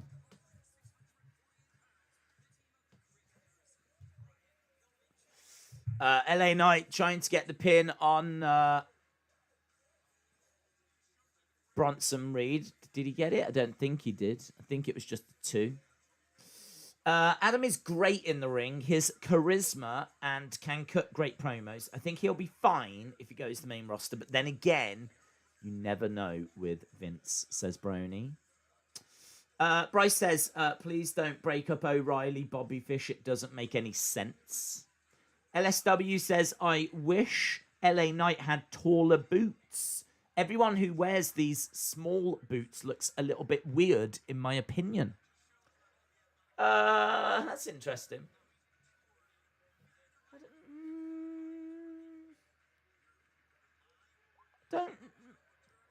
Both are wearing the smaller boots, aren't they? Even Bronson Reed's smaller. I don't know. I don't mind them. You've got me looking at boots now. I'm looking at the boots over on AEW, and they're all big boots. Don't know. It's an interesting observation. LA Knight knee to the face of Bronson Reed. And spinebuster by Bronson Reed. I hate when wrestlers wear boots and trunks, but no knee pads. Yes, who does that? And it bothers me. There's a woman. There's a woman that does that. Is it Jordan Grace? I think Jordan Grace does it, and it bothers me. Like, I really like Jordan Grace, but I think every time I see her wrestle, she doesn't wear knee pads, and it just breaks my heart. It probably breaks her knees as well. They donated $5 via a super chat. Yeah, I think if they did Ricochet versus Sorton, would you have Ricochet turn heel or keep it the way it is since Sorton is a tweener? No, I would have Ricochet as a tweener. Actually, I think Ricochet is a bit too goody two shoes. Do you know what I mean? That's how he comes across to me. Is like he's the good guy trying to do the right thing, but he's not getting anywhere. I want him to have a bit of an edge. So I would have him as like I'd have him as just cool. He's just cool. Don't matter if he follows the rules all the time or not. Just make him cool. Right now, Ricochet isn't cool. He's a great wrestler, but there's problems. His promo skills aren't there. I think he is on the smaller side of the small guy scale. I think not only are we in the small guy category, I think he's on the small side of the small guy category. So I think that's counting against him, as we've said. So I would put him under a mask. I would have someone else do his promos for him. Give him a bit of a story to get his teeth into. And just let him go out there and just kill it in the ring. I mean, like, just Ricochet versus Cesaro. Imagine that match. Be awesome. Be awesome. Ricochet versus Cesaro. A Ricochet under a mask that was a bit, not goody two-shoes, but had a bit of a darker edge to him. There's a bit of a story going on as well. Maybe a manager at ringside. I think it'd be great. So, yeah, I'd have... you could... It'd be hard to do Ricochet versus Orton if they were both kind of tweeners, but... I think Orton... I don't know that Orton needs to help him in front of the camera. I think Orton just needs to spend some time with him behind the scenes. I think Orton needs to... If I was Ricochet, having seen what Orton has said, I'd be finding Orton. I'd be going up to Orton in the locker room, saying, I really appreciate what you said the other day, and I would love your help. Like, and literally just tap into that knowledge. Orton has been around, made tons of mistakes, knows Vince really well. I think he could help him. I think he could help him. Right, it's been announced. MSK, Grizzled Young Veterans, Legado del Fantasma, NXT Tag Team Championship match at night 1, April 7th for NXT. We've got Karrion Kross against Oney Lorcan coming up next. I don't think that's going to go well for Oney Lorcan, to be honest, but hey-ho. Big Boy Dally says MSK are going to win those titles. Oney Lorcan versus Karrion Kross. Did I see who won between LA Knight and Bronson Reed? Because I got to be honest, I just switched off. Mentally, I switched off. The match wasn't doing it for me. From what I saw, it looked all right, but I don't know. Who won? Who? I don't know. I can't even remember if I saw. I was thinking about Ricochet and Orton. Yeah, let me know who won. Was it LA Knight or was it Bronson Reed? Please respond. Right, we're underway with FTR in the ring. Why haven't they given Britt a title match yet? Well, she lost last week against Thunder Rosa, so I kind of feel like she doesn't need it, to be honest. I kind of feel like Britt Baker is maybe the biggest woman they've got. Kind of feels like the title is doing more for Hikaru Shida than it would do for Britt Baker. Britt Baker is a star with or without the belt. So I just, honestly, I don't have a problem with it because I don't think she needs it. I think she's just having great match after great match at the moment. And what she did against Thunder Rosa was fantastic. Britt Baker just needs to keep doing that. Reed won. Thank you.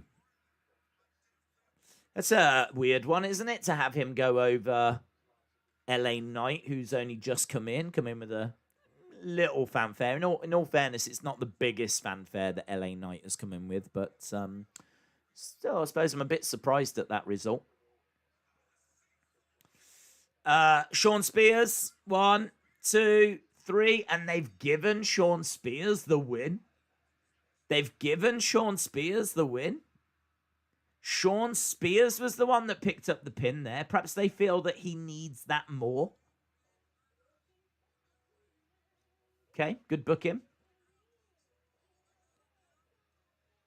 Tony making his way over to the ring.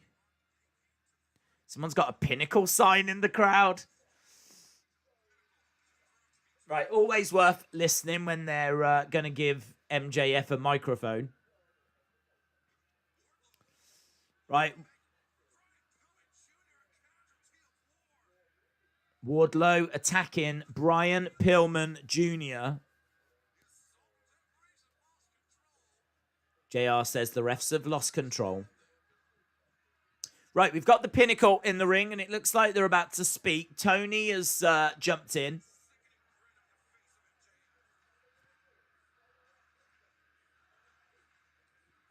You sold out is the chant.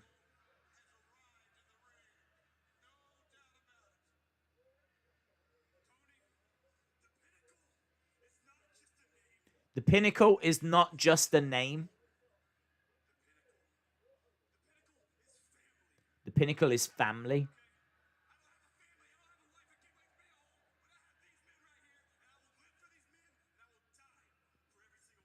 Okay. So FTR doing a bit of talking at the moment. He needs it a lot more than FTR. Days, do you think Finn Balor will bring back the Demon for the cross feuds? No. No, I think they've done a lot of work to move him away from the Demon. I don't know. I don't know why you'd bring it back now. I think they've worked. They've done a lot with Balor to get Balor over. So now that he's facing his toughest challenge, if he was to turn to the Demon, that would be very weird.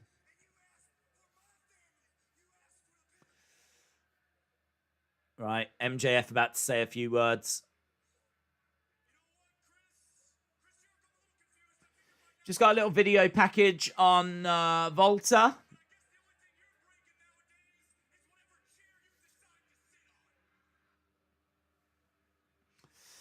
Wardlow is a Walmart Roman Reigns, says Mike. Jeremy says that's why I think they'll bring the Demon back. What, because this is his toughest challenge? It just wouldn't make much sense to me, because they've worked hard in establishing Balor as this. The thing before was that Finn Balor was a fan favorite who was a good guy, and he was, you know, dancing with Bayley, and, you know, he was just like, it was cool. But if you made him angry, then he would bring out the Demon. This is a different Finn Balor now. This Finn Balor is a bit of a tweener. He doesn't really care for the fans. He's out for himself, and he is someone that he's kind of a mixture of the two already. So I kind of feel they've done a lot of work in establishing Finn as the star rather than the Demon King as the star. So to bring the Demon King out now would be a bit strange.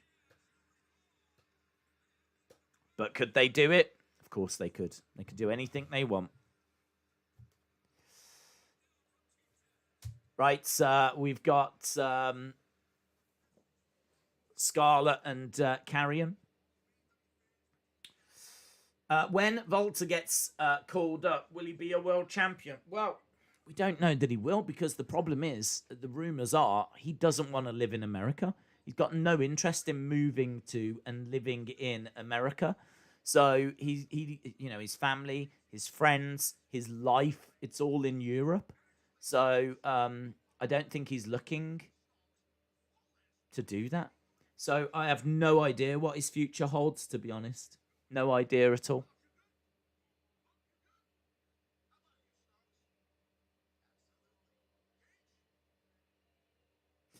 I miss the Demon, says Oscar.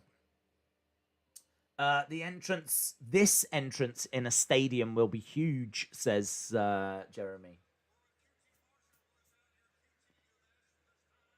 Right, QT Marshall coming out on AEW.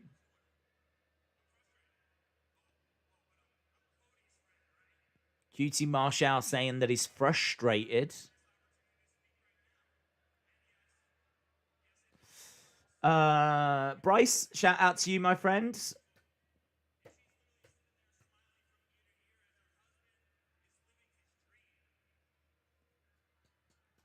Night 2, Balor Cross. I mean, that'll be great.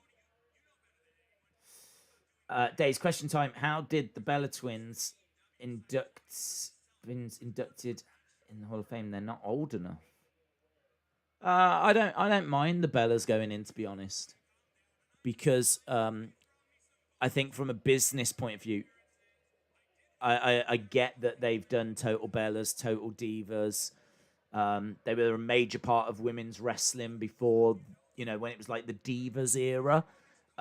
Yes, their matches were not brilliant. Yes, from an in-ring perspective, you can question as to whether they should go in, but both have won the women's championship when it was around, so both have reached the top. Granted, it was a different world, it was a different landscape, and I can understand people questioning and saying that they probably don't deserve it, but I don't know.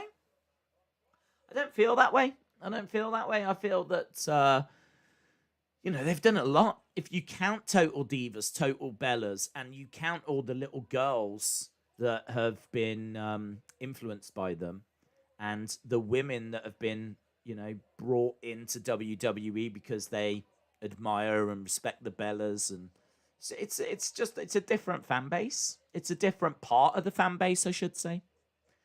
It doesn't cater to a lot of us.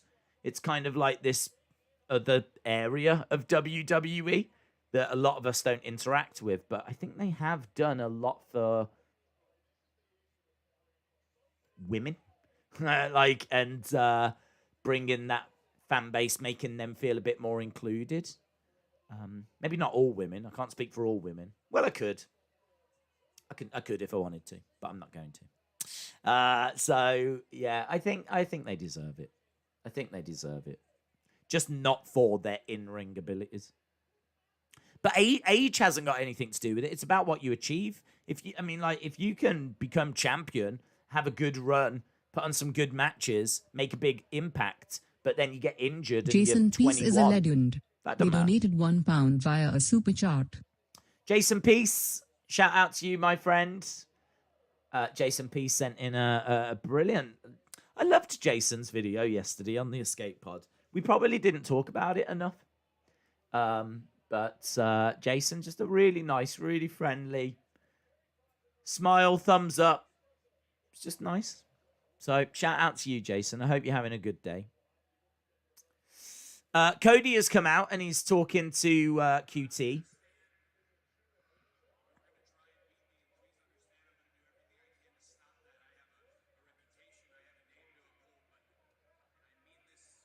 I mean this.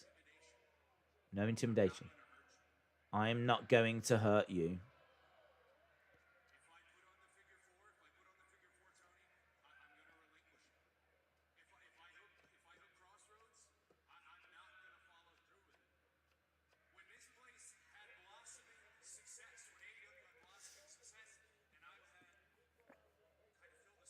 Okay, so Cody, it looks like they're trying to give a spotlight to QT Marshall right now. NXT has gone to commercial break.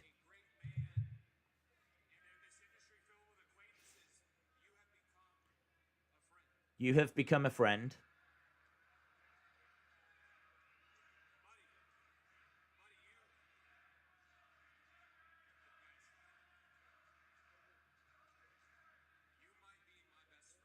You might be my best friend, but that's nice.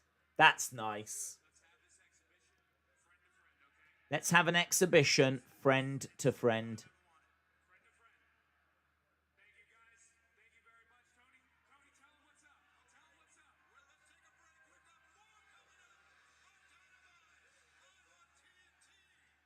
So, exhibition match between QT and Cody. And AEW goes to commercial break as well. A bit too soon for the halftime scores. We're around about 7 minutes away from the halftime, so we'll wait on those. But I think both shows have been all right. Kind of feel like there hasn't been anything really spectacular. I think both shows opened with two great opening matches. And then sort of both shows have sort of lost me a little bit. Sort of felt a bit like, I don't know. But both opening matches were fantastic, and there's been some decent stuff since then, but I don't think anything's reached the same heights as what we saw from Kenny and Matt Sydal, or Zoe Starks, honestly, that woman, brilliant. I don't know where she's come from. I don't know where. The last time I was this excited about a new female superstar was Thunder Rosa. That's the only thing I could compare her to. But I actually think that Zoe Starks has got a bit more of a moveset than Thunder Rosa. I think she still lays in the stuff hard. I think she still looks legit, but I think she's got a wider moveset. But, and this is a big but, I think Thunder Rosa's character was much more developed. I mean, she had the Mexican heritage. She had the half the face painted. I think that she was further along with her promos and her character and understanding what she was about. I think her name as well. I mean, Thunder Rosa is a great name. Zoe Stark doesn't have the same impact. She doesn't really have the character.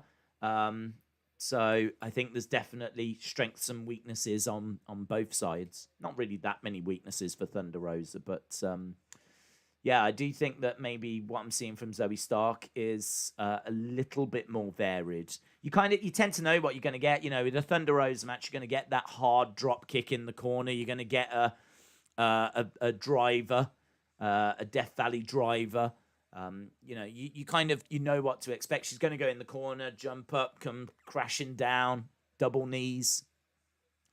So maybe Zoe Stark's got like certain moves that she goes back to, but we just haven't seen enough of her to find those patterns yet.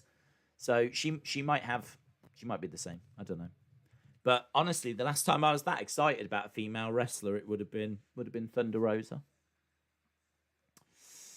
Do you think Becky Lynch will have a heel return?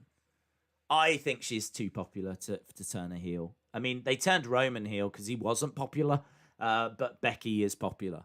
You know, there's plenty of Becky stan accounts. The whole man thing took her to a level that I would argue no woman in WWE has ever been to before. I think if you're going to talk about the history of women's wrestling, you have to talk about Becky Lynch. Winner of the first ever women's WrestleMania main event. I mean, that was monumental. That was inconceivable. So massive. So yeah, I think she went to a level that no woman has been to. So to bring her back as a heel, I can't see it. Right, we have now got the Lucha Bros. Zoe can fly, she's technical, and she's got strong style as well. She's great, yeah, really impressed. Right, this is Young Bucks and Cutler versus Lucha Bros and the Loredo Kid. Super Kick Party! Here they come. Here come the Bucks. The AEW Tag Team Champions. Walter is an idiot. Don't blame him for staying. Do you think the new Fiend is Bo Dallas? No. I think it'd be fun if it was, but I don't think it is. I've certainly not seen anything to suggest to me, Joseph, that it is. In fairness, I've not studied it, but at this stage, it's really just a fan theory. So many trios matches on AEW. I wonder if trios titles are coming soon. I think that would be a good addition. The only problem is that there's belts everywhere. I mean, I don't know. At what point is there too many belts? At what point is it a bit oversaturated and everyone gets a belt? But the thing is that they are doing a lot of trios matches. You are absolutely right. You know, you've got like the Pinnacle as well that could go after trio championships. You've got Death Triangle that could go after trio championships. It's hard, isn't it? It's hard to fit in tag titles and trio championships and a TNT title and an FTW title and a AEW title and a women's title and an NWA women's title. It's a lot of belts, man. Right, we are underway, and with this match, Karrion Kross victorious over on NXT. And he's going to say a few words.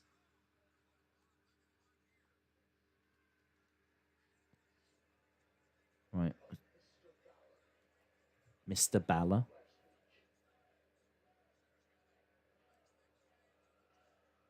He's a good promo, Karrion.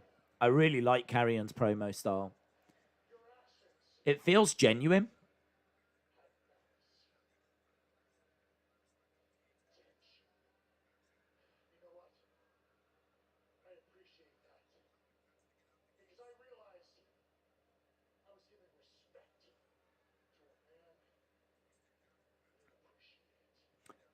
I was giving respect to a man that didn't appreciate it.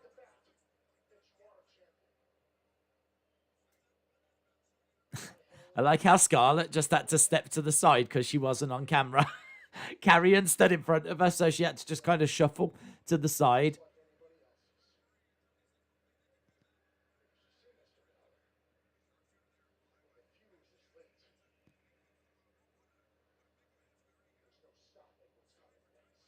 The fuse is lit. There's no stopping what's coming next. Smile on the face of Scarlett as Balor's music hits. He should come out dressed like Scarlett to play mind games. Could you imagine that? Imagine if he walked out dressed like Scarlett and just stood on the entrance ramp going. Doing all the weird stuff that she does. Maybe with some like tarot cards. Just to get into her head. I'd do that. Right, Balor making his way out with Karrion in the ring. Oni is just lying there, is he? Oh, yeah, he is. He's in the entranceway. Little Balor stepping up to Karrion. Austin said, I would love to see Finn in Scarlett's dress.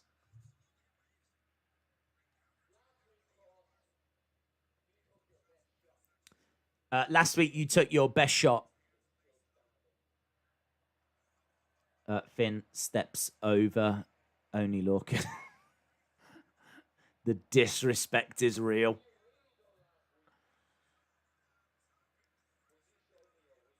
You showed me your weakness.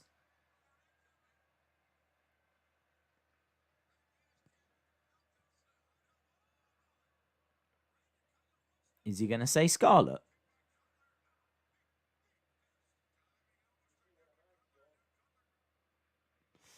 If there was a battle of who's sexier between Finn and Kross, I don't know who I would vote for, says Austin. I'd vote for William Regal. Loredo Kid's cool, man. Loredo Kid doing some awesome work. Crash into the outside. Balor says he's untouchable in the ring.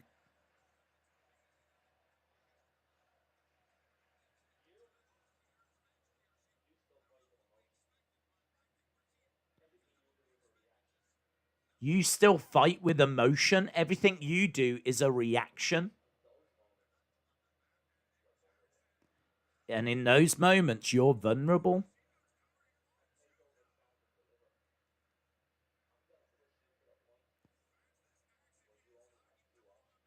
I'm going to push you to the point where this is good promo, man.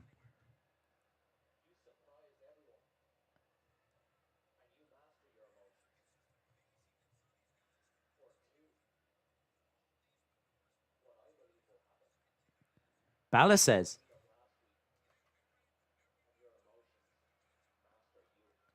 Balor says, I'm going to push you to the point at Stand and Deliver where you either master your emotions or your emotions master you.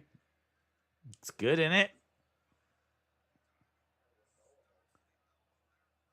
I like this from Finn because this is what a good build is all about. It's about making you watch a match and look out for something in particular. So I will be watching this match and waiting for the point where Carrion is running on his emotion, like where he's reacting and where like he's getting angry or frustrated and you're going to be looking out for that moment, and it adds a story to the match. And that's what a good build should do, or certainly, one of the things that a good build can do. Another good build is like what happens if someone hits their finishing move. No one's ever kicked out of my finishing move, and when I hit it on you, you won't kick out. Like, that's another way of getting you to look out for something during a match. But what Balor's done there is another example of that. It's great. I love it.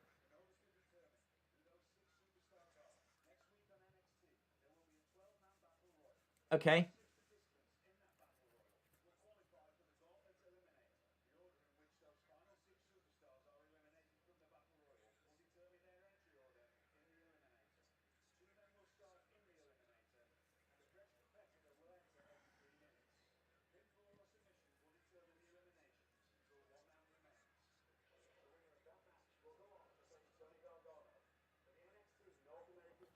God, that's a bit convoluted, isn't it?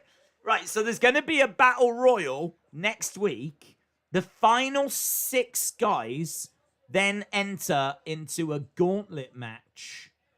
They enter the gauntlet match in the order they're eliminated. I do like that. Because part of the problem is with the gauntlet match. Part of the problem is like if you come in last, you've got a great advantage.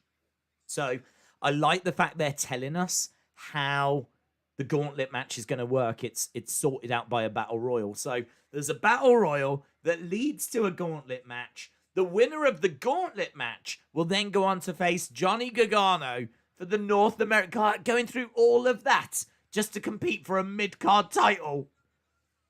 And we've got Rhea Ripley rocking up on Raw going, can I have a shot at the women's belt at WrestleMania, please? And Asuka goes, yes.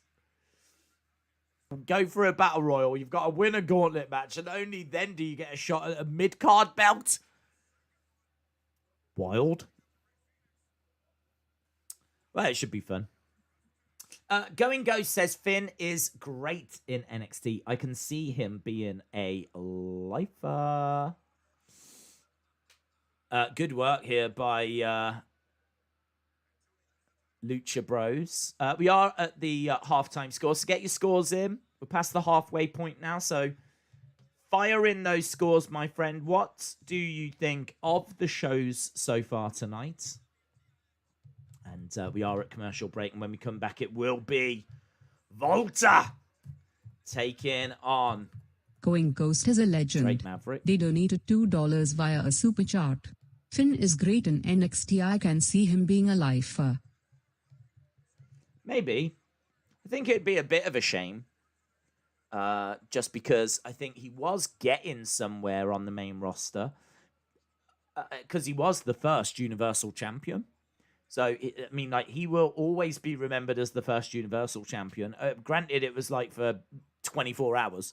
But he still won it. He still beat Seth and became the first Universal Champion. I just don't think he enjoyed it. I think he was... in NXT, he's a big fish in a small pond. On the main roster, he's a big fish in an ocean. So it's just hard, isn't it? NXT 7 says Brony. Broken Dream says NXT 7. Austin says NXT 7 AEW 6. Brad G says NXT 7 AEW 6.5. Andres says Volta's hands are the size of Drake's chest.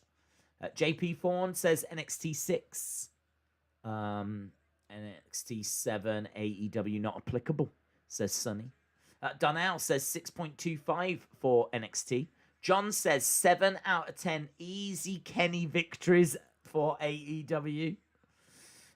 Finn was being pushed heavily until his injury. Toonboy2K says NXT 7. Jim says AEW 8, NXT 7. Michael says AEW 7, NXT 8. Lauren said, do you think Becky will do anything at WrestleMania? I don't think so. Maybe an appearance at best. Yeah, maybe an appearance. Maybe an appearance. I mean, it certainly doesn't seem like she's going to be having a match, does it? I had her down as winning the Rumble because I couldn't imagine her not being at WrestleMania, but obviously now, I mean, we've had a good build. I mean, we've gone through February and pretty much done with March, and there's no sign of her. So, yeah, I thought that we'd probably get Asuka Becky. But obviously now we're getting Rhea versus Asuka. So, yeah, I think you're probably right. NXT 7 says Brony. Mike says 175 for AEW. NXT 8. J14 says NXT 7. AEW 6.75. Alex says, Days, did you know that you have streamed for 2,096 hours? Not including Escape Pod and members only streams. And not including seconds and minutes. Just the hours in video time. Is that true? Is that true? 2,096. What's that in days? Let's do it. 2,096 divided by 24 is 87 days. Oh my God. 87.3 days. Woo! Is that true? You added all that up? What a legend you are. 87 days of me sitting here just talking non-stop. Feels that way sometimes. It feels like that tonight, doesn't it? Shout out to you, bud. I have no idea if that's true, but I believe you. Here's Volta backstage with Drake Maverick.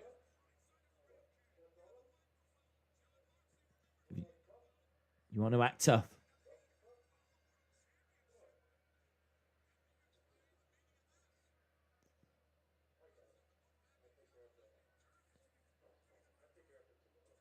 I'll take care of that tomorrow. Right, well, it is tomorrow. He's taking care of it right now. We've got Kenny in the ring.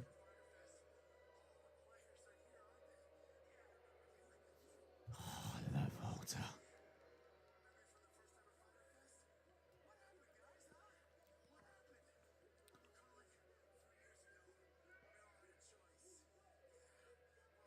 We've got Kenny in the ring with Young Bucks. Look at him. Just look at him. Just look at him. 720 odd days as NXT UK champion.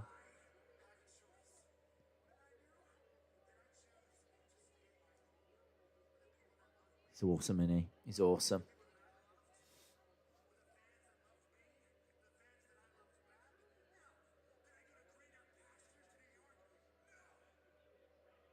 Just everything, like Imperium just feel more dangerous when he's around, of course.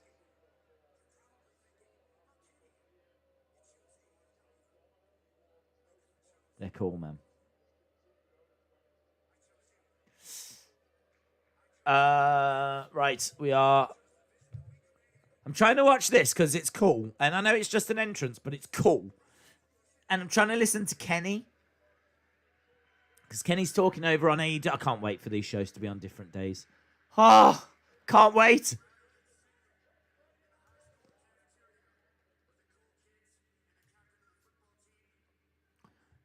Kenny is cutting a good promo tonight.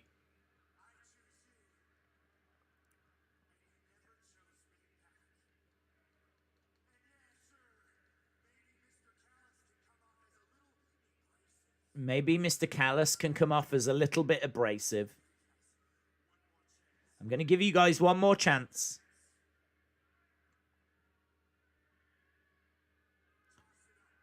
He holds up the 2 Sweet. So Kenny has put the 2 Sweet up. He says he's going to give the Young Bucks one chance. Toss it up for the hard cam. Volta's won, by the way. Oh, it wasn't even worth it, was it? Here's Tommaso.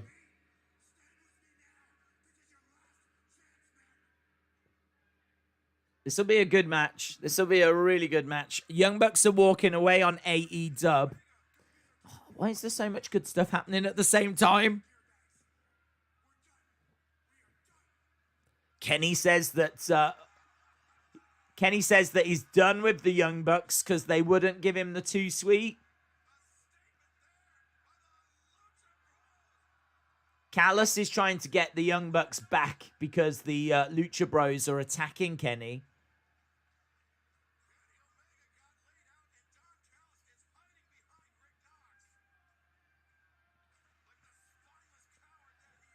Right, well,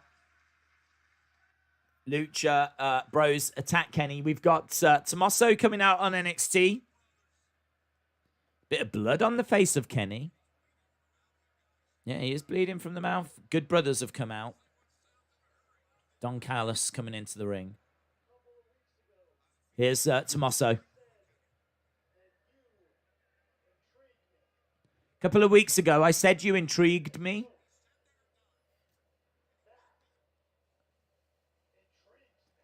Tommaso said, I misspoke. That intrigues me. He wants the NXT UK title.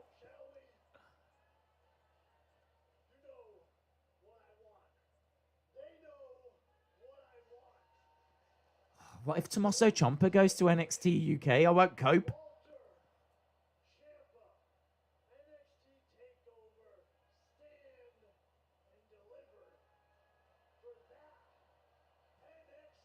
Jade Cargill.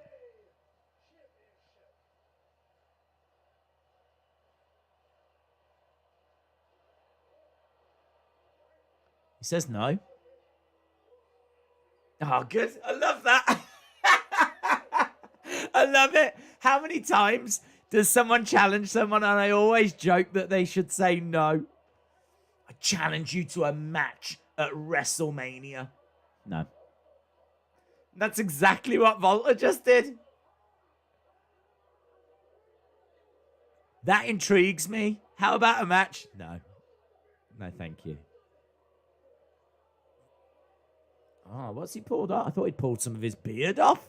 I thought he just pulled off some of his beard, but it was actually his chain. I don't want Tommaso to be the one to beat Volta. Oh! Like a gunshot. Did you hear that chop? Flip, I felt that chop.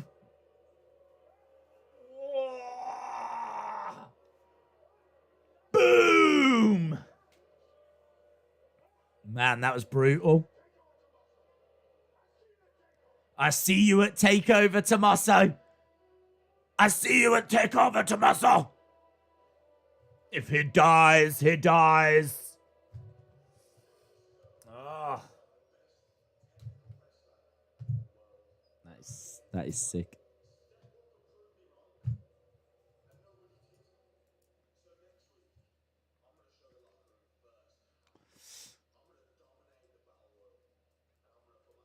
Pete Dunne says next week he's going to dominate the Battle Royal.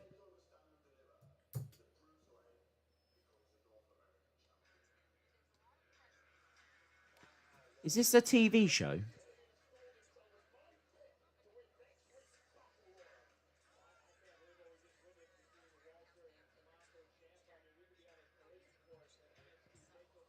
Is this like Ms. and Mrs.?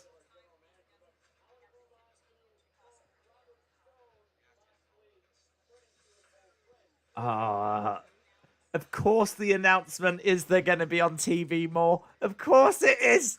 Of course it is. Of course. Roads to the Top. A new reality series coming to TNT. Of course it is. What do you think Brandy's announcement is? I don't know, but I bet it's more of her on TV.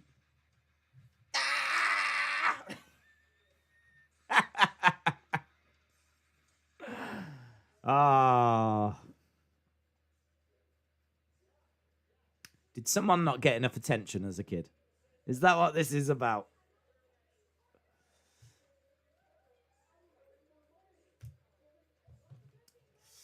Right.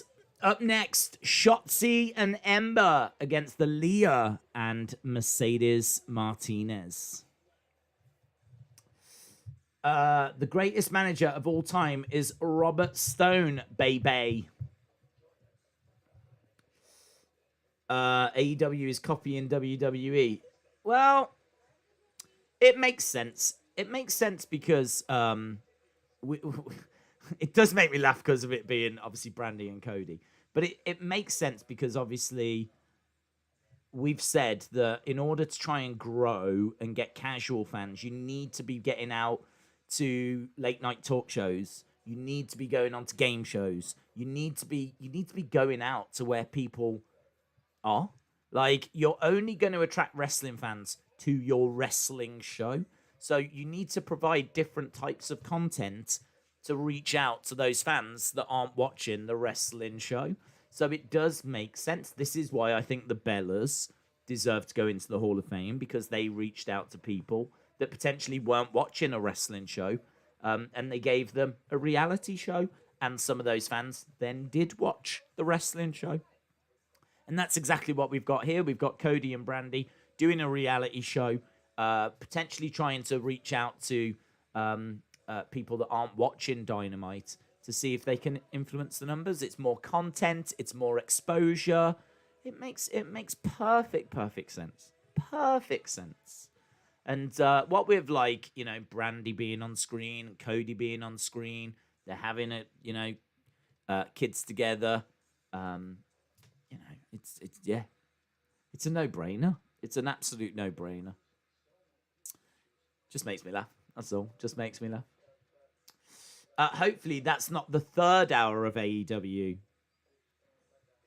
Well, no, it'll be a separate show. I think it's got its own name, hasn't it? Roads to the Top. So I don't believe it's part of Dynamite. It's just going to be its own separate show, like Miz and Mrs.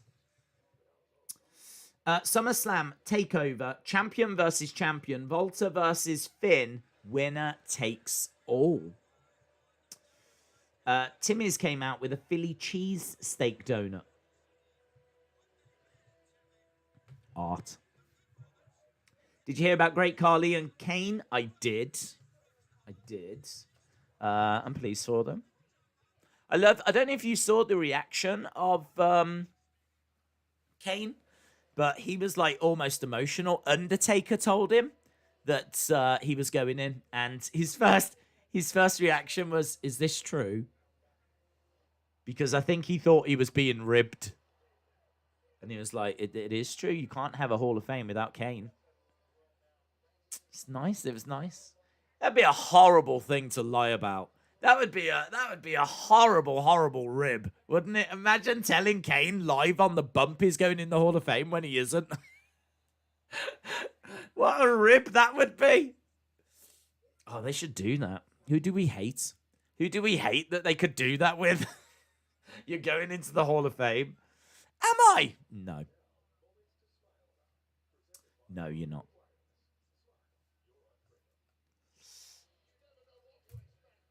Right, we've got a little video package of Shotzi.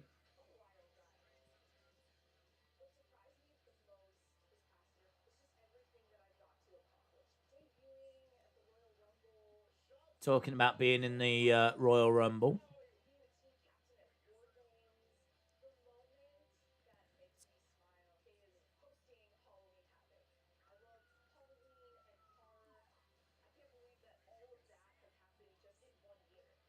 She has done a lot in a year, hasn't she?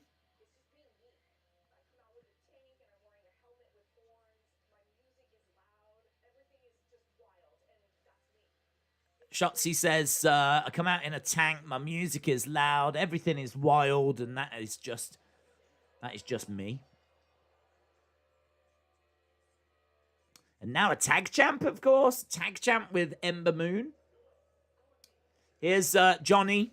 We've got Nyla Rose coming out on AEW. Johnny bursts in to William Regal's office.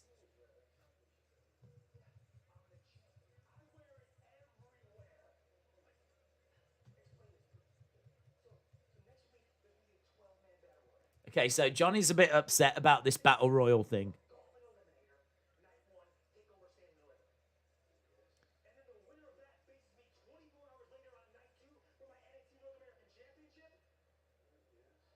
Yes.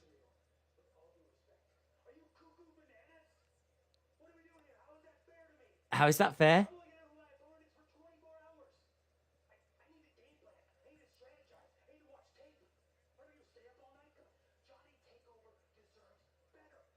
Johnny Takeover deserves better. He's making a good point.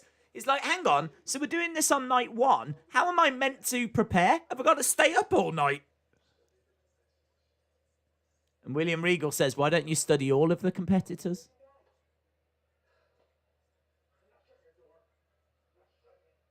Johnny says, I'm not shutting your door. He's made a good point. He's made a good point. How am I meant to prepare when I don't know who I'm facing? Am I going to stay up all night? It's fair point. I had no idea why he was upset. Because he's got to defend his title.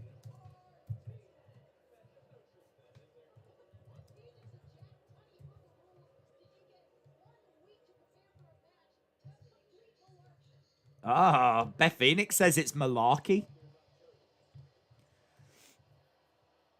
And she mentions Jack Tunney as well. Love that. Well done, Beth. Jack Tunney, the old kayfabe CEO. Right, the tank's here. Shotzi's here. Ember Moon is here. Taking on Mercedes, Martinez, and Aalyah. It's retaliation. They should punk Sammy. Tell him that he's going into the Hall of Fame and then tell him it's a joke. It would fit his gimmick. Yeah, that's true. It would add to the conspiracy thing. Regal has got brass knucks. Yes. He's had them for a while on display because he used to use them. Michael, shout out to you. Sonny says, let's go Shotzi and Ember. Right, we've only got just over half an hour to go. Just over half an hour to go left of this evening. And I think both shows have been fine. I still feel that the highlights, though, were the first matches. I don't know why. I still feel like nothing quite matched the start of either show. And what is going to be the main event? Darby Allin, John Silver for AEW. That'll be great. And Devlin, Kushida. And has Regal spoke about Cole and O'Reilly yet? I don't think he has. So we've still got Darby Allin, John Silver. Looking forward to that. Devlin against Kushida should be great also. So I think that these shows are going to have a great start. Great ending. They're in the middle. And I don't think there's going to be much to separate them, to be honest, for me. Let's go Shotzi Ember. Days, it is fair because the wrestlers will not be 100%. That's true. So Johnny won't be able to prepare, but the wrestlers will only have 24 hours to recover. So, yeah, true. I don't think Johnny's looking at it that way, though. So I like that segment.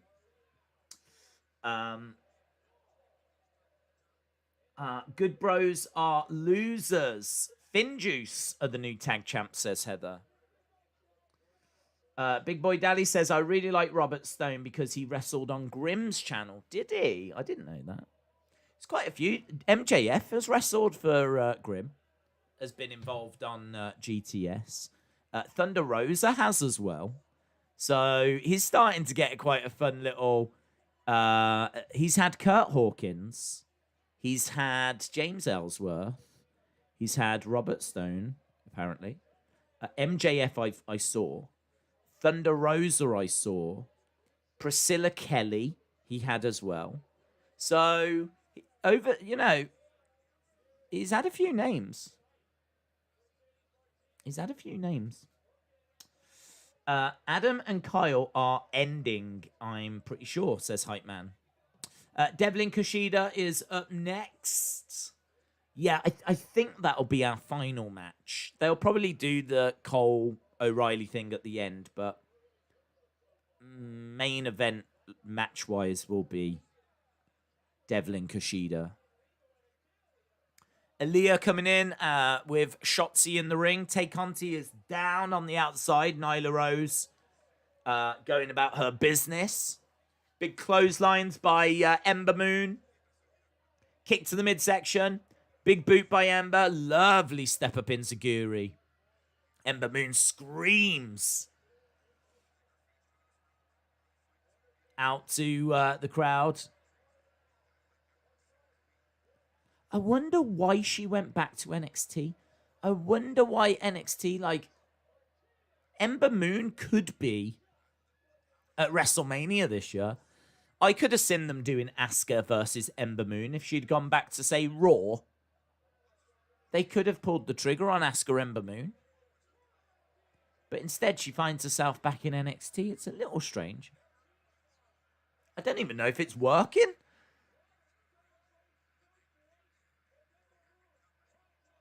Ember up top looking for the Eclipse, and she gets it on Aalyah. 1, 2, 3, and there we go. Ember wins with the Eclipse. Nyla going for the cover on Conti, not being able to get it. I honestly still think Dakota and Gonzalez should be tag champs. Bad booking, in my opinion, says Darnell. Yeah, it was strange that they won it for one day. I agree that sucks. Right, here's Cameron Grimes.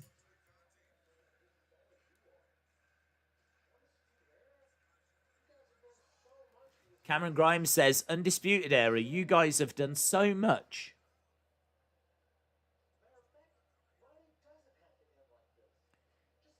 It doesn't have to end like this.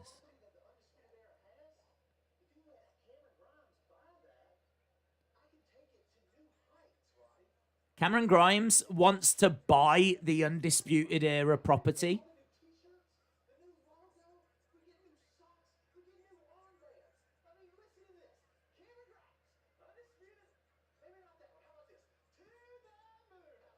Big strike by Roderick Strong. He's not feeling that idea. That's not how you do business. So they've turned Cameron Grimes into a bit of a comedy character who is going around just trying to buy different things. I'm for that. I'm for that. I like what they're doing with Cameron Grimes. He never connected with me before. Wasn't really sold on the weird carny vibe that he had. I like this better. Right, Conti has come back into this match against Nyla Rose. She's up on the middle turnbuckle. She drives a knee into the side of the head of Nyla. Only gets a 1 count, though. Is AEW getting a new arena? What was that all about? I haven't heard. That's passed me by. I haven't heard about a new arena. It'll be weird when they move, won't it? So used to seeing them at Daly's place now. This feels like their unofficial home. I very much see Daly's place as home for AEW now. I suppose in a way, where is home for WWE? You'd always say Madison Square Garden, but I don't know if it feels that way anymore. I don't know if Madison Square Garden is home for WWE. Daly's place is definitely home for AEW. He is the $1 Million Man 2.0, says Crypto66. Yeah, and I love the references to it as well. So I would do even more. Imagine if he tried to get a Virgil. Why doesn't he try and get a Virgil but instead call it Virgin? He could bring in a woman and call her Virgin or something, or a guy, and call them Virgin, and walk down to the ring. I would go further with like him trying to become the new $1 Million Man. I think you could have a lot of fun with that.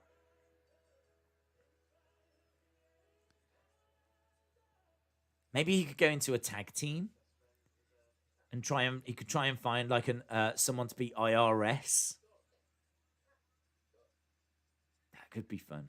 Yeah, I think there's a lot of stuff he could do there and explore. Get his own belt made? Oh my God! Remember how the $1 Million Man had the $1 Million Championship? Cameron Grimes could try and get his own belt, his own championship. I want to see him do more. I definitely want to see him do more with that. Right, Nyla Rose attacking Tay Conti.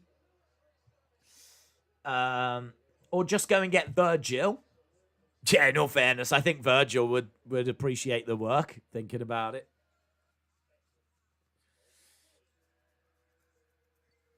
Right, Shida has come down with a kendo stick. She wallops Nyla Rose with it. She's firing in big strikes to Nyla Rose. Down has come the Bunny. The Bunny is here. The Bunny hits Hikaru Shida with a kendo stick. Now she wallops Tay Conti. Big Money Matt has come out with the Butcher and the Blade. Butcher and Blade in their boy band attire.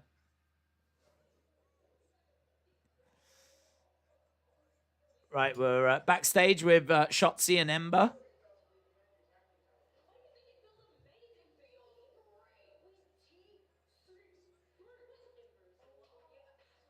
Okay, what's happening?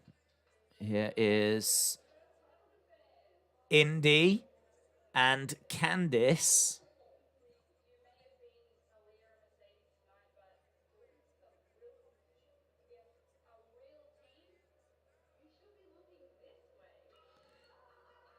Shotzi bursts out laughing as Indy says, "You need to be looking in our direction."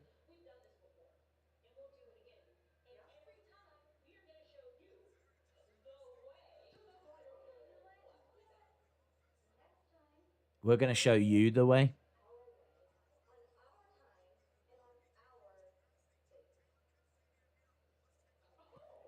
Candice. Okay, Candice and Indy walking away. Clearly building towards a match, but I'm just not sure when that's going down. Right. Just over 20 minutes to go. Mike says, I can't take the Dark Order serious. They're a joke group without Brody Lee. Sonny says, Indy loves Dexter Loomis. She does. Night 1, we're going to get Io and Raquel.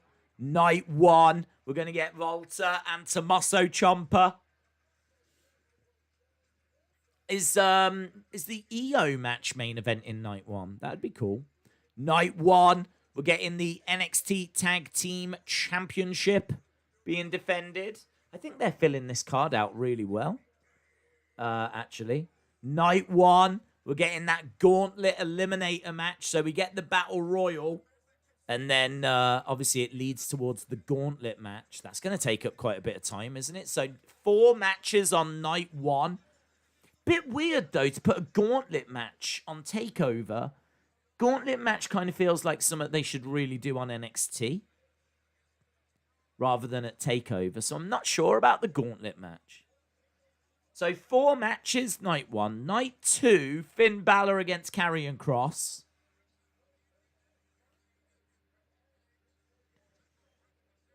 Also on night 2, the Cruiserweight Championship Unification match. That's great.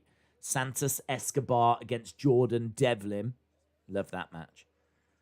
Also night 2, Johnny Gargano faces a mystery person. What if it's Austin Theory?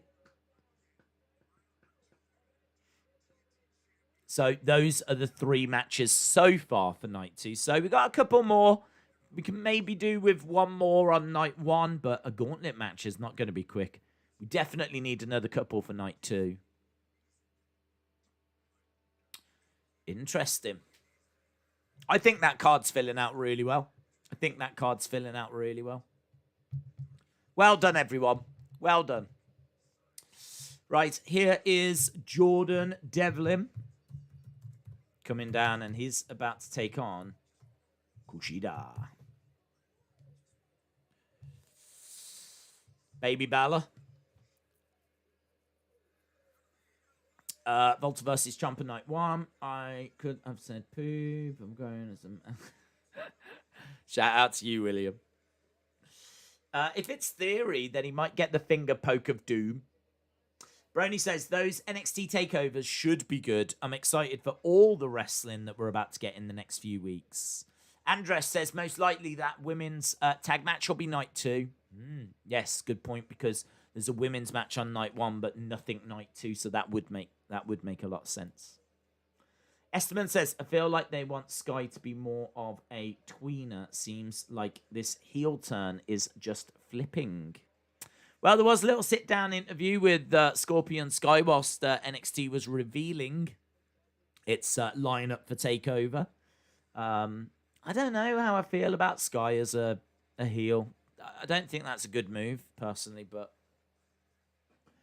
do you think CM Punk will return? No.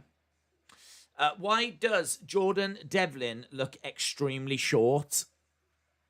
Well, it's because he kind of is. But I don't mind that. I like the fact that we've got such a vibrant cruiserweight scene. Jordan Devlin, Kushida, Santos Escobar, who I think has come out of that match with Karrion Kross actually feeling like an even bigger deal. I don't know why. I think it's because I rarely see Santos Escobar matches that I really enjoy. But I really enjoyed his match against Karrion. And even though he lost, he was probably meant to lose because of the size of Karrion. But I actually feel like he feels to me like a slightly bigger deal now, which is a bit weird considering he lost. But it's just one of the matches I've most enjoyed from Santos Escobar. So I like to see a vibrant cruiserweight division. And it's good. Look at this as well. Like a main event. I know it's not the main event because the Cole O'Reilly stuff will come after. But this is good. You wouldn't necessarily get this on Raw, where a cruiserweight match is the final match you're seeing of the evening. He's taller than Santos. Yet Santos looks taller. It could be his wingspan makes him look smaller. Do you think Rhea Ripley should win the Raw Women's Championship? I think there's arguments for and arguments against. Because I think that Asuka's had a bad reign, and you could say, let's just end it. It's time to put this title reign down. I'm a massive Asuka fan, but I'll be the first to say this title reign has been awful. Not her fault, just the booking has been awful. So, yeah, I kind of think there's an argument to go in a new direction and refresh everything. Equally, it would feel very soon. It would feel very quick. And there's a slight problem with the fact that it might feel a little undeserved. She was second in the Royal Rumble. Her first night on Raw, the first thing she does is just challenge for the title. So it's like, I don't know. I think personally I'd have Asuka win. I know people would be saying you can't have Rhea Ripley lose 2 WrestleManias in a row, but she's not even started on the main roster. Do you know what I mean? It's so... Can you name another superstar that will have appeared twice at WrestleMania in singles matches, not battle royals, in singles matches that will have only have been on the main roster for like a couple of weeks? It's just, I don't even think there is another example. There's obviously people that have been in NXT that have been in battle royals and whatever, but man, she is only just starting. She's 24. She's got plenty of time. So I think if she loses to Asuka, it's fine. I know people will say she's buried. I have to say, I think that's wrong. She's 24. I don't know that you can get buried at this age in a wrestling mentality. She's potentially got 20 years. It's disgusting how much time she's got. She's potentially got a 20-year career ahead of her. That is wild. That is wild. She is so talented for her age. Right. Ripley needs to be set up in the women's division. Charlotte may... What did that say? Ripley needs to be set up in the women's division. Charlotte may stop the title reign at Mania. Heather says Ember Moon knew that the main roster sucks right now. That's why she's not on there.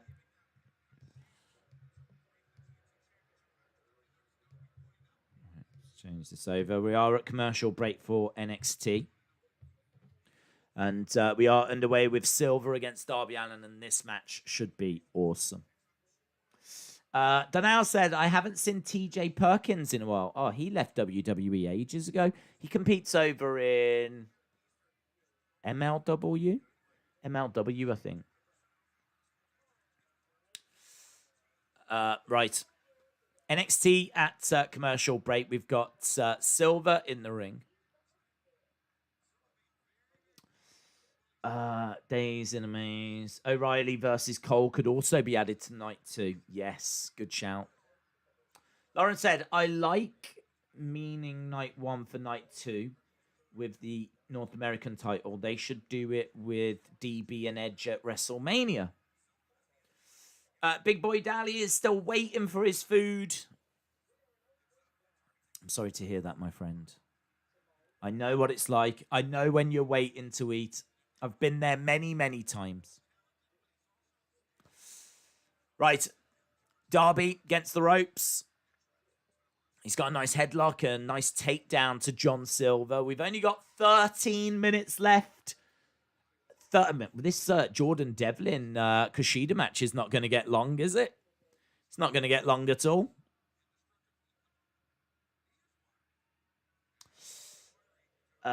He's in Impact. Oh, does he compete in Impact as well? I'm sure I saw him in MLW the other week. Perhaps there's a bit of crossover. Before the commercial, there was a lovely springboard moonsault by Jordan Devlin. That is lovely airtime. Nice back elbow by Silver, and Darby Allin goes flying out the ring. Darby Allin to the outside. Actually collapsing down. Silver grabbing him, hurling him into the ring.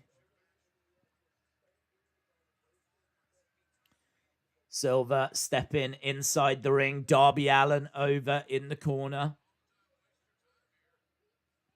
Big uppercut. Huge uppercut. Hurled across. Showing off the guns. There's a gun show. There's a gun show by John Silver. Kushida with a big kick. Into the corner goes Darby Allin. NXT is going to overrun by 8 minutes. Oh, yeah. I keep forgetting about that overrun. I always forget about the overrun because they took it away for a while. Little bit sloppy. Silver with a gorilla press. hurling Darby Allin into the corner. Looking for the cover. Only gets a 2. Just a 2 count for John Silver. It's good. No sting, by the way. Picture in picture as they go to their final commercial on AEW. Both matches are good, actually. How come NXT keeps overrunning? I think they're just trying to boost their rating, are they? I think, can they... I don't know. Are they hopeful that there'll be some people from AEW that tune in after? Does that influence their rating? Can't wait to see Ember Moon and Bay slay the way, says Jadam. Big Boy Dally said there's 5 people wearing Nexus t-shirts. Yeah, I did spot that. They're just people in the crowd, aren't they? What a cutter. LSW says Raw should run for 6 hours. That's the dream. That's the dream. How do we make Raw better? Double it. That's all you do. That seems to be WWE's approach to most things. This isn't quite working. How do we make it better? Double it. Make it twice as long.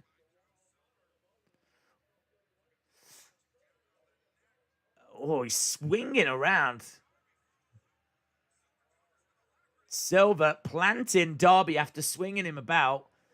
Santos Escobar has appeared on the entrance stage.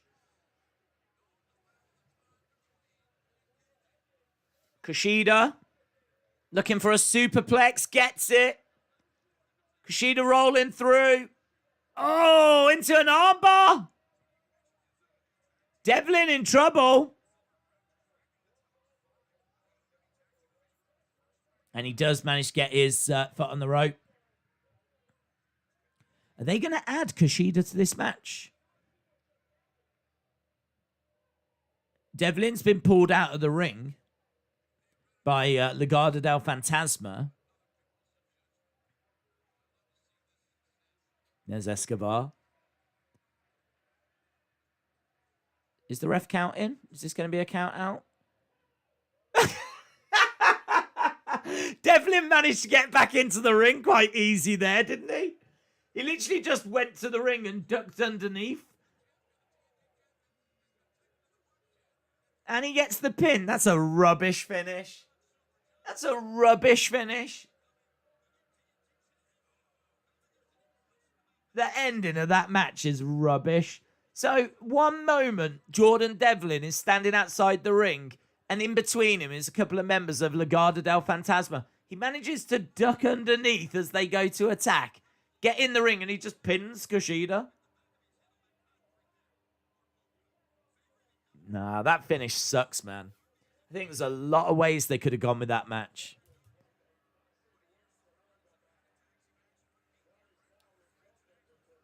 I find that deeply, deeply unsatisfying.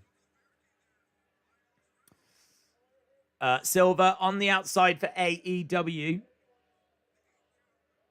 Got suicide dive by Darby Allin. Shawn Michaels music's playing. Shawn Michaels has come out on NXT.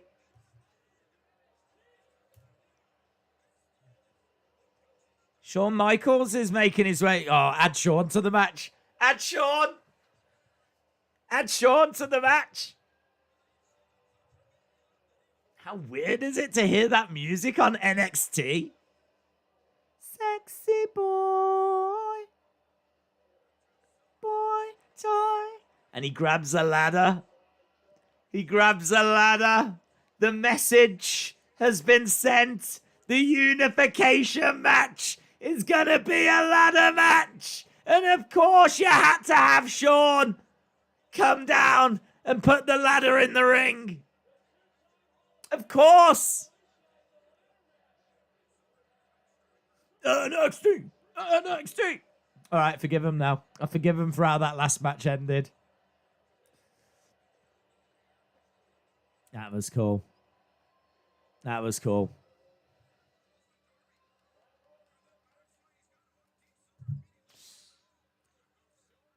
That was cool. Sting's here as well.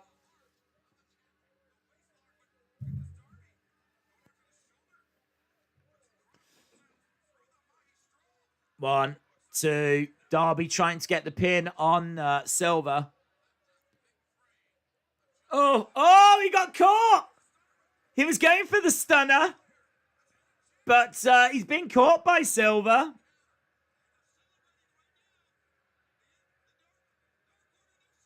Dark Order are celebrating.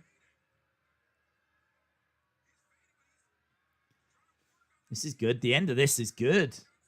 I'm really pleased that NXT's overrunning. It's going to allow me to watch the end of this match. Strikes coming in by Silver. Really got it in, but Darby rolls through too. Kick out by Silver. Aalyah? What's happening over here? We've got an advert. Aalyah and A-Kid. Sam Gradwell. Kick out.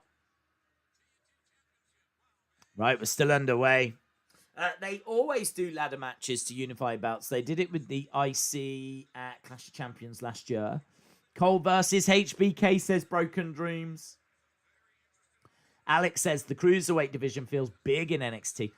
It should feel that big across all of WWE. Think of the Cruiserweight talent on the main roster. I mean, imagine if you ended Raw with matches like that. There's no reason why you can't.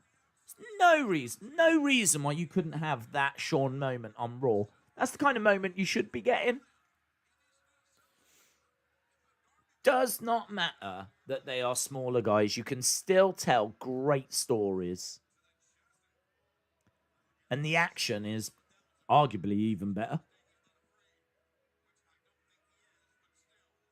Right, Darby Allin getting thrown into the ring.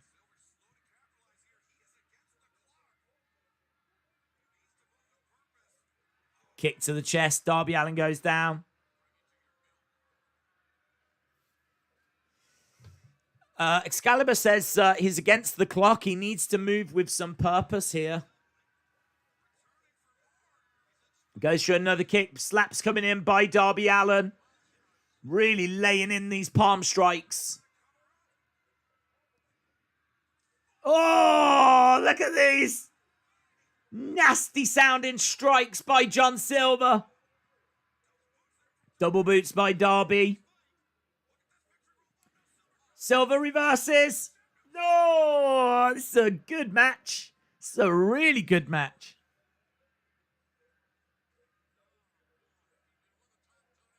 This might be the best match of the night. This might be the best match of the night.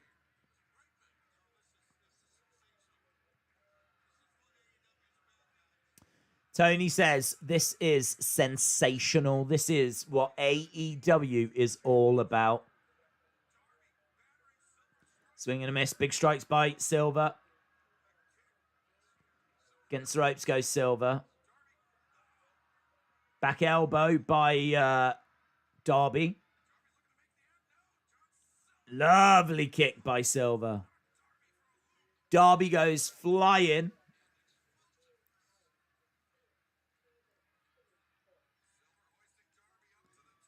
Darby up on the top rope. John Silver looking to try and find a big finish. Oh, you get the feeling Darby's going to reverse. John Silver does get planted.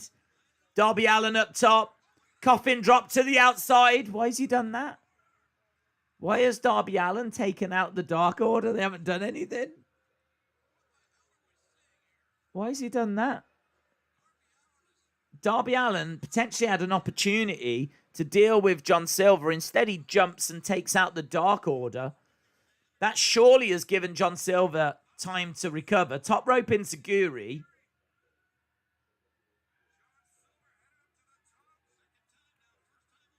He's got Darby Allin on his shoulders. Plants him off the top. It was a big, big powerbomb type move. Oh, and Darby Allin's just got his foot on the rope. In fact, the way that was done was really clever because I don't know that Darby got his foot on the rope. It looks like Silver had accidentally put it on there. Code red, 2, 3. Darby wins. It's a really good match. It's a really good match. Darby wins with the code red.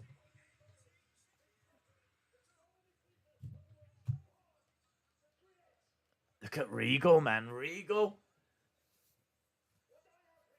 Shouting his head off. I've got a solution. Loser leaves, do you think?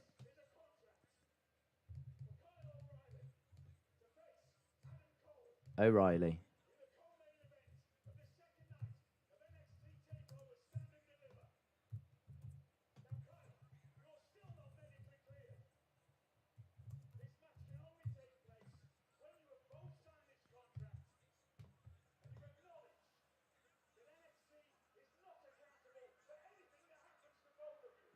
Right, so there's a contract that says NXT will not be accountable for anything that happens. Kind of felt like they were building to a NXT's not big enough for the both of you, loser leaves kind of a thing. But I don't think they're going that way. Be a great way to write off Adam Cole. Adam Cole's got a story. Big brawl at the end of Dynamite. When isn't there a big brawl at the end of Dynamite?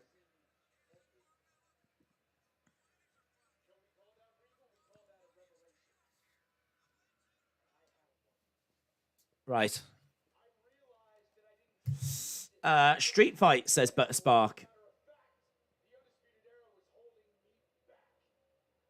Adam Cole says the Undisputed Era was holding him back. It was you, Kyle.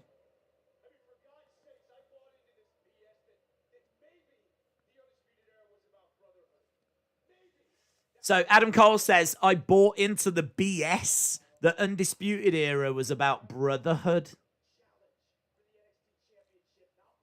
I mean, this is where he's showing off his promo chops right now. This is where he's showing just how good he is on the microphone.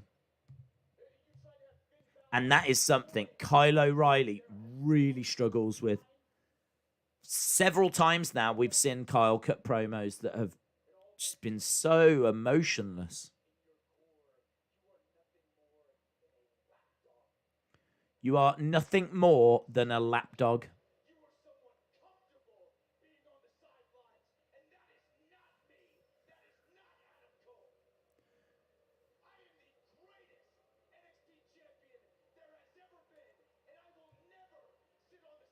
I'll never sit on the sidelines because I'm nothing like you.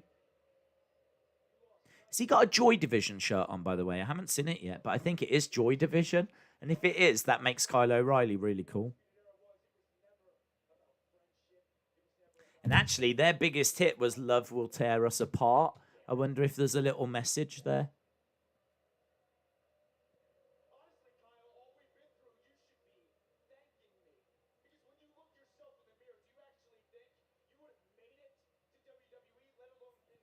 When you look in the mirror, do you think you would have made it to NXT without me?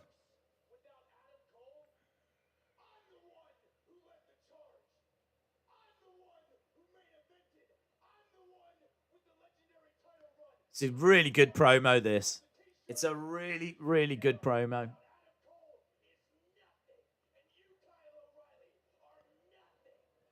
You, Kyle O'Reilly, are nothing.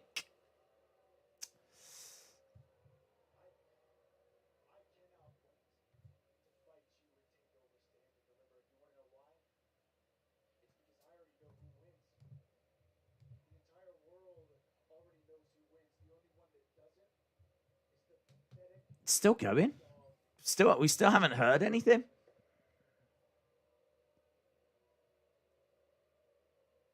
From Kyle. What a promo, says Robin.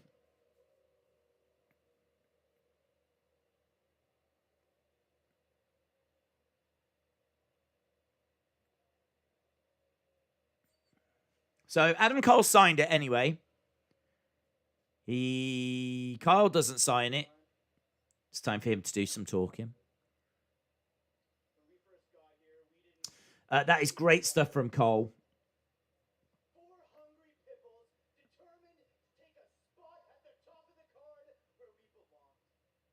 Better.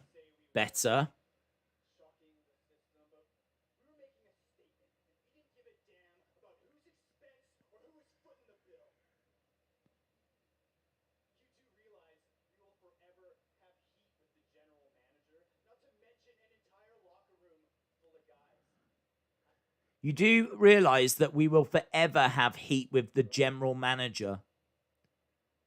Not to mention a locker room full of guys. This is much better from Kyle O'Reilly. Much better.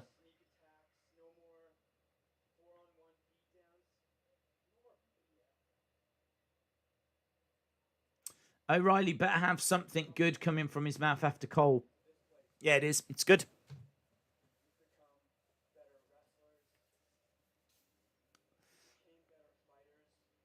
It's nice that they're giving them this time to talk because this is important. It reminds me of a segment, and I can't think who it was. They did this on Raw. Was it Kevin Owens and Jericho? I seem to remember a table like this, quite a long table, chairs either end, on an entrance stage. I feel like Kevin Owens was involved in it, and it might have been the build for Kevin Owens Jericho around Festival of Friendship. Can't quite remember, but it reminds me of that moment anyway.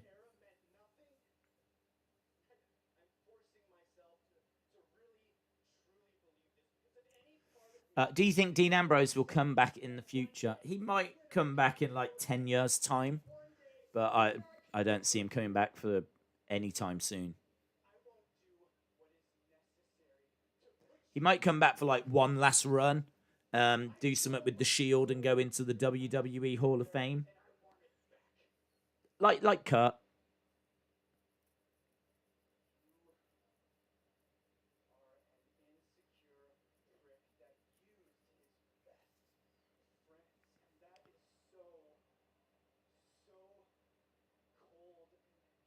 Kyle O'Reilly has got a few choice words for Adam Cole.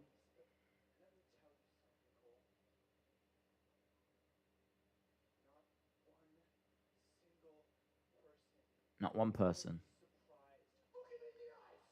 I like that. Look at me in the eyes. Screams it at him. Not one single person will be surprised after I beat you.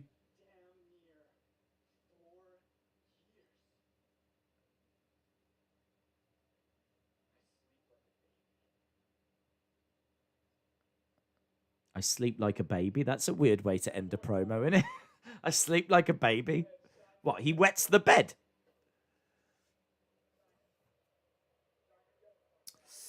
He sleeps in a cot. Unbelievable. He needs a blankie.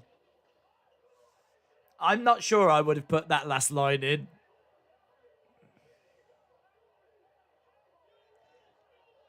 And shouldn't he said, I sleep like a baby?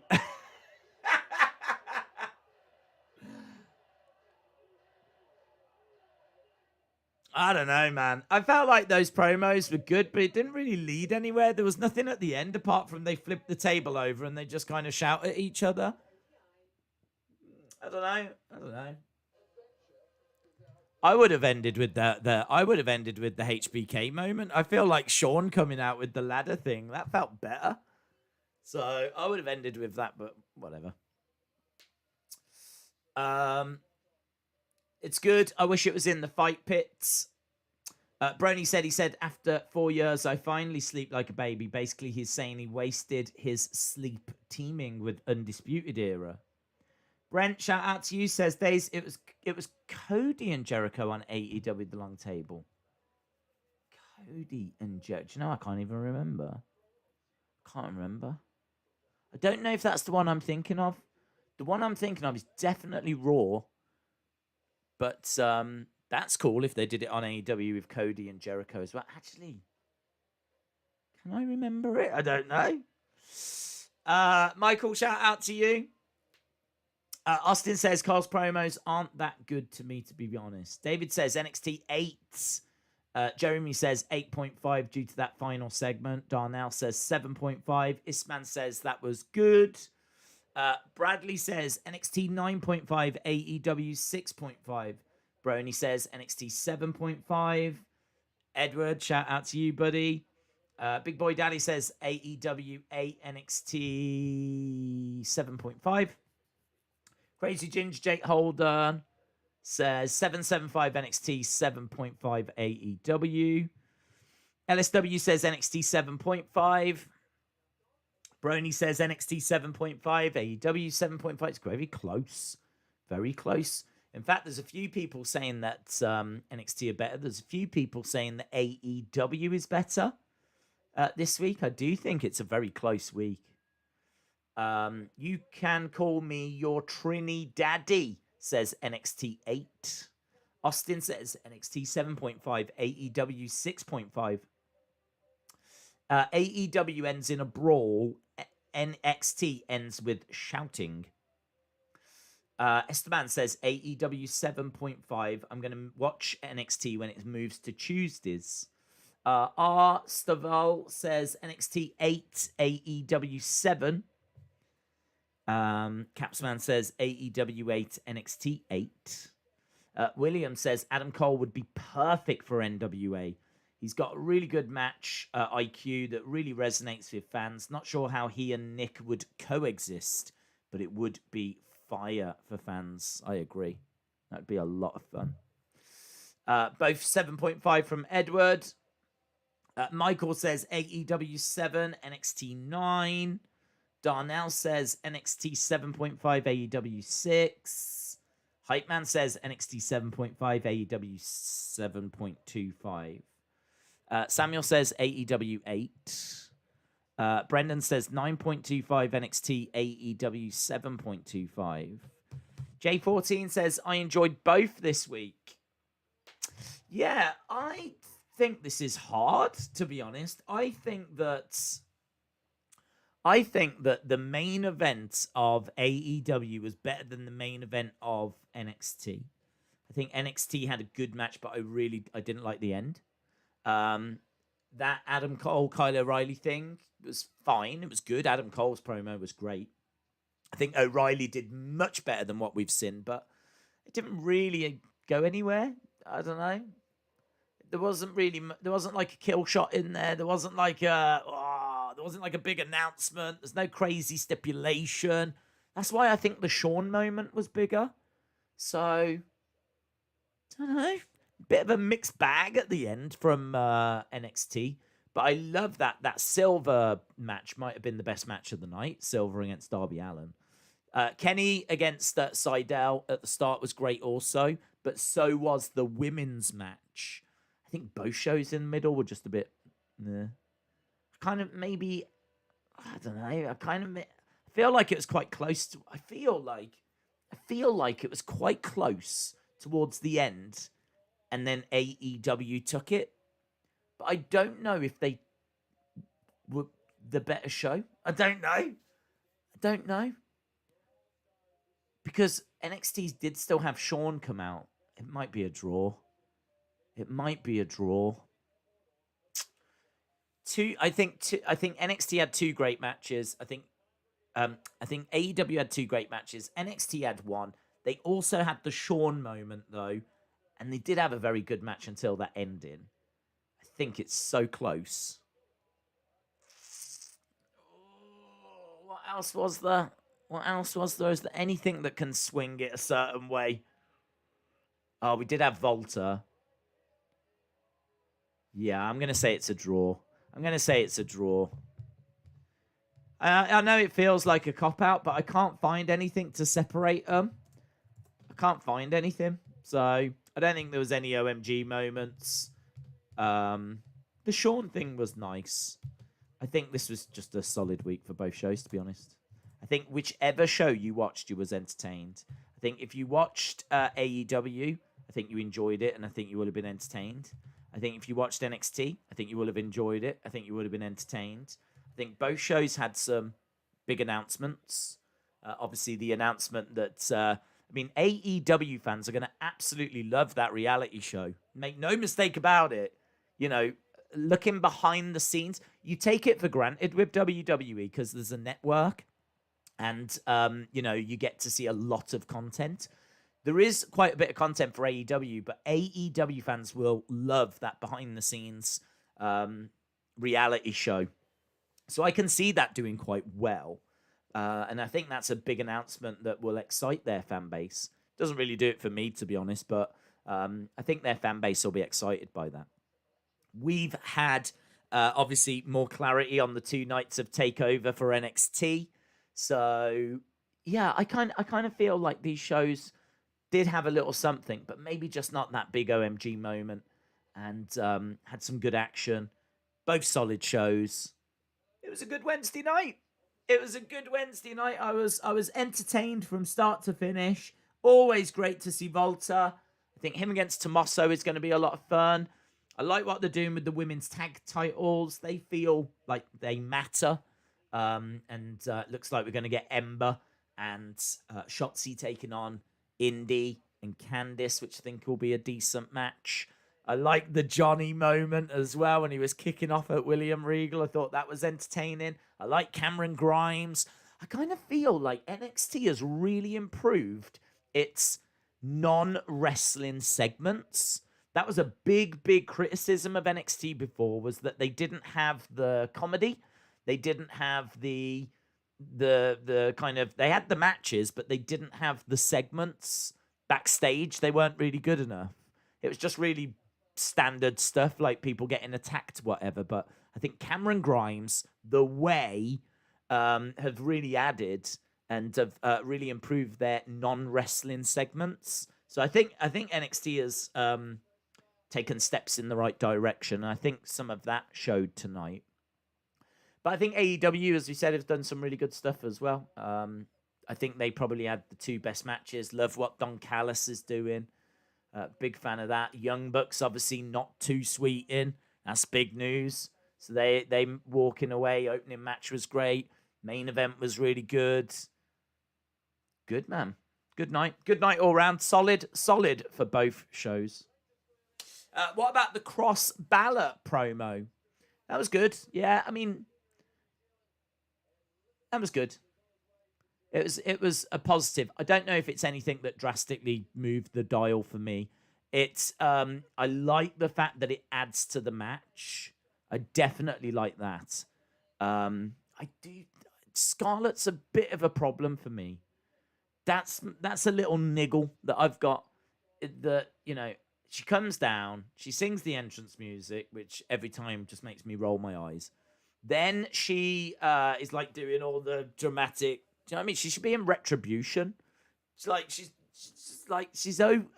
OTT. I don't quite get what's wrong. Is she mental? I don't quite understand what's wrong with the woman.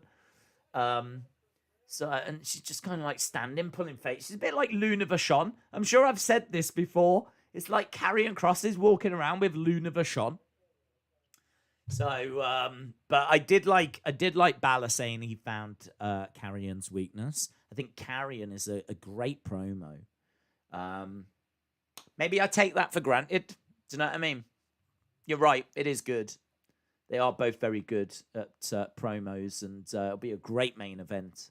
So, but it wouldn't feel right to say NXT was better because of that. I kind of feel that, I just kind of feel like they're very close. I think if you can sit here and not just go, yeah, that's the winner. That show wins. If you don't have the answer, it has to be a draw, doesn't it?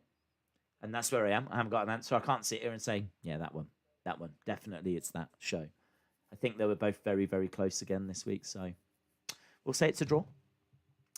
Right. Boom. That is it, my friends. Thank you so much for joining us. Really appreciate the support as always. I don't know what we're doing tomorrow, to be honest, but obviously there's the members only stream. On Friday, we've got SmackDown. On Saturday, we've got UFC 260. I think we'll do a WrestleMania watch along on Sunday. which may be our last one. I'm not sure. We might get one more in. So we'll have to have a look at what that's going to be. And I think that's everything. We're obviously well on the road towards TakeOver, WrestleMania. UFC's doing UFC things. I'm sure AEW is building up to something big as well, as we've said. So good stuff all round. Good stuff all round.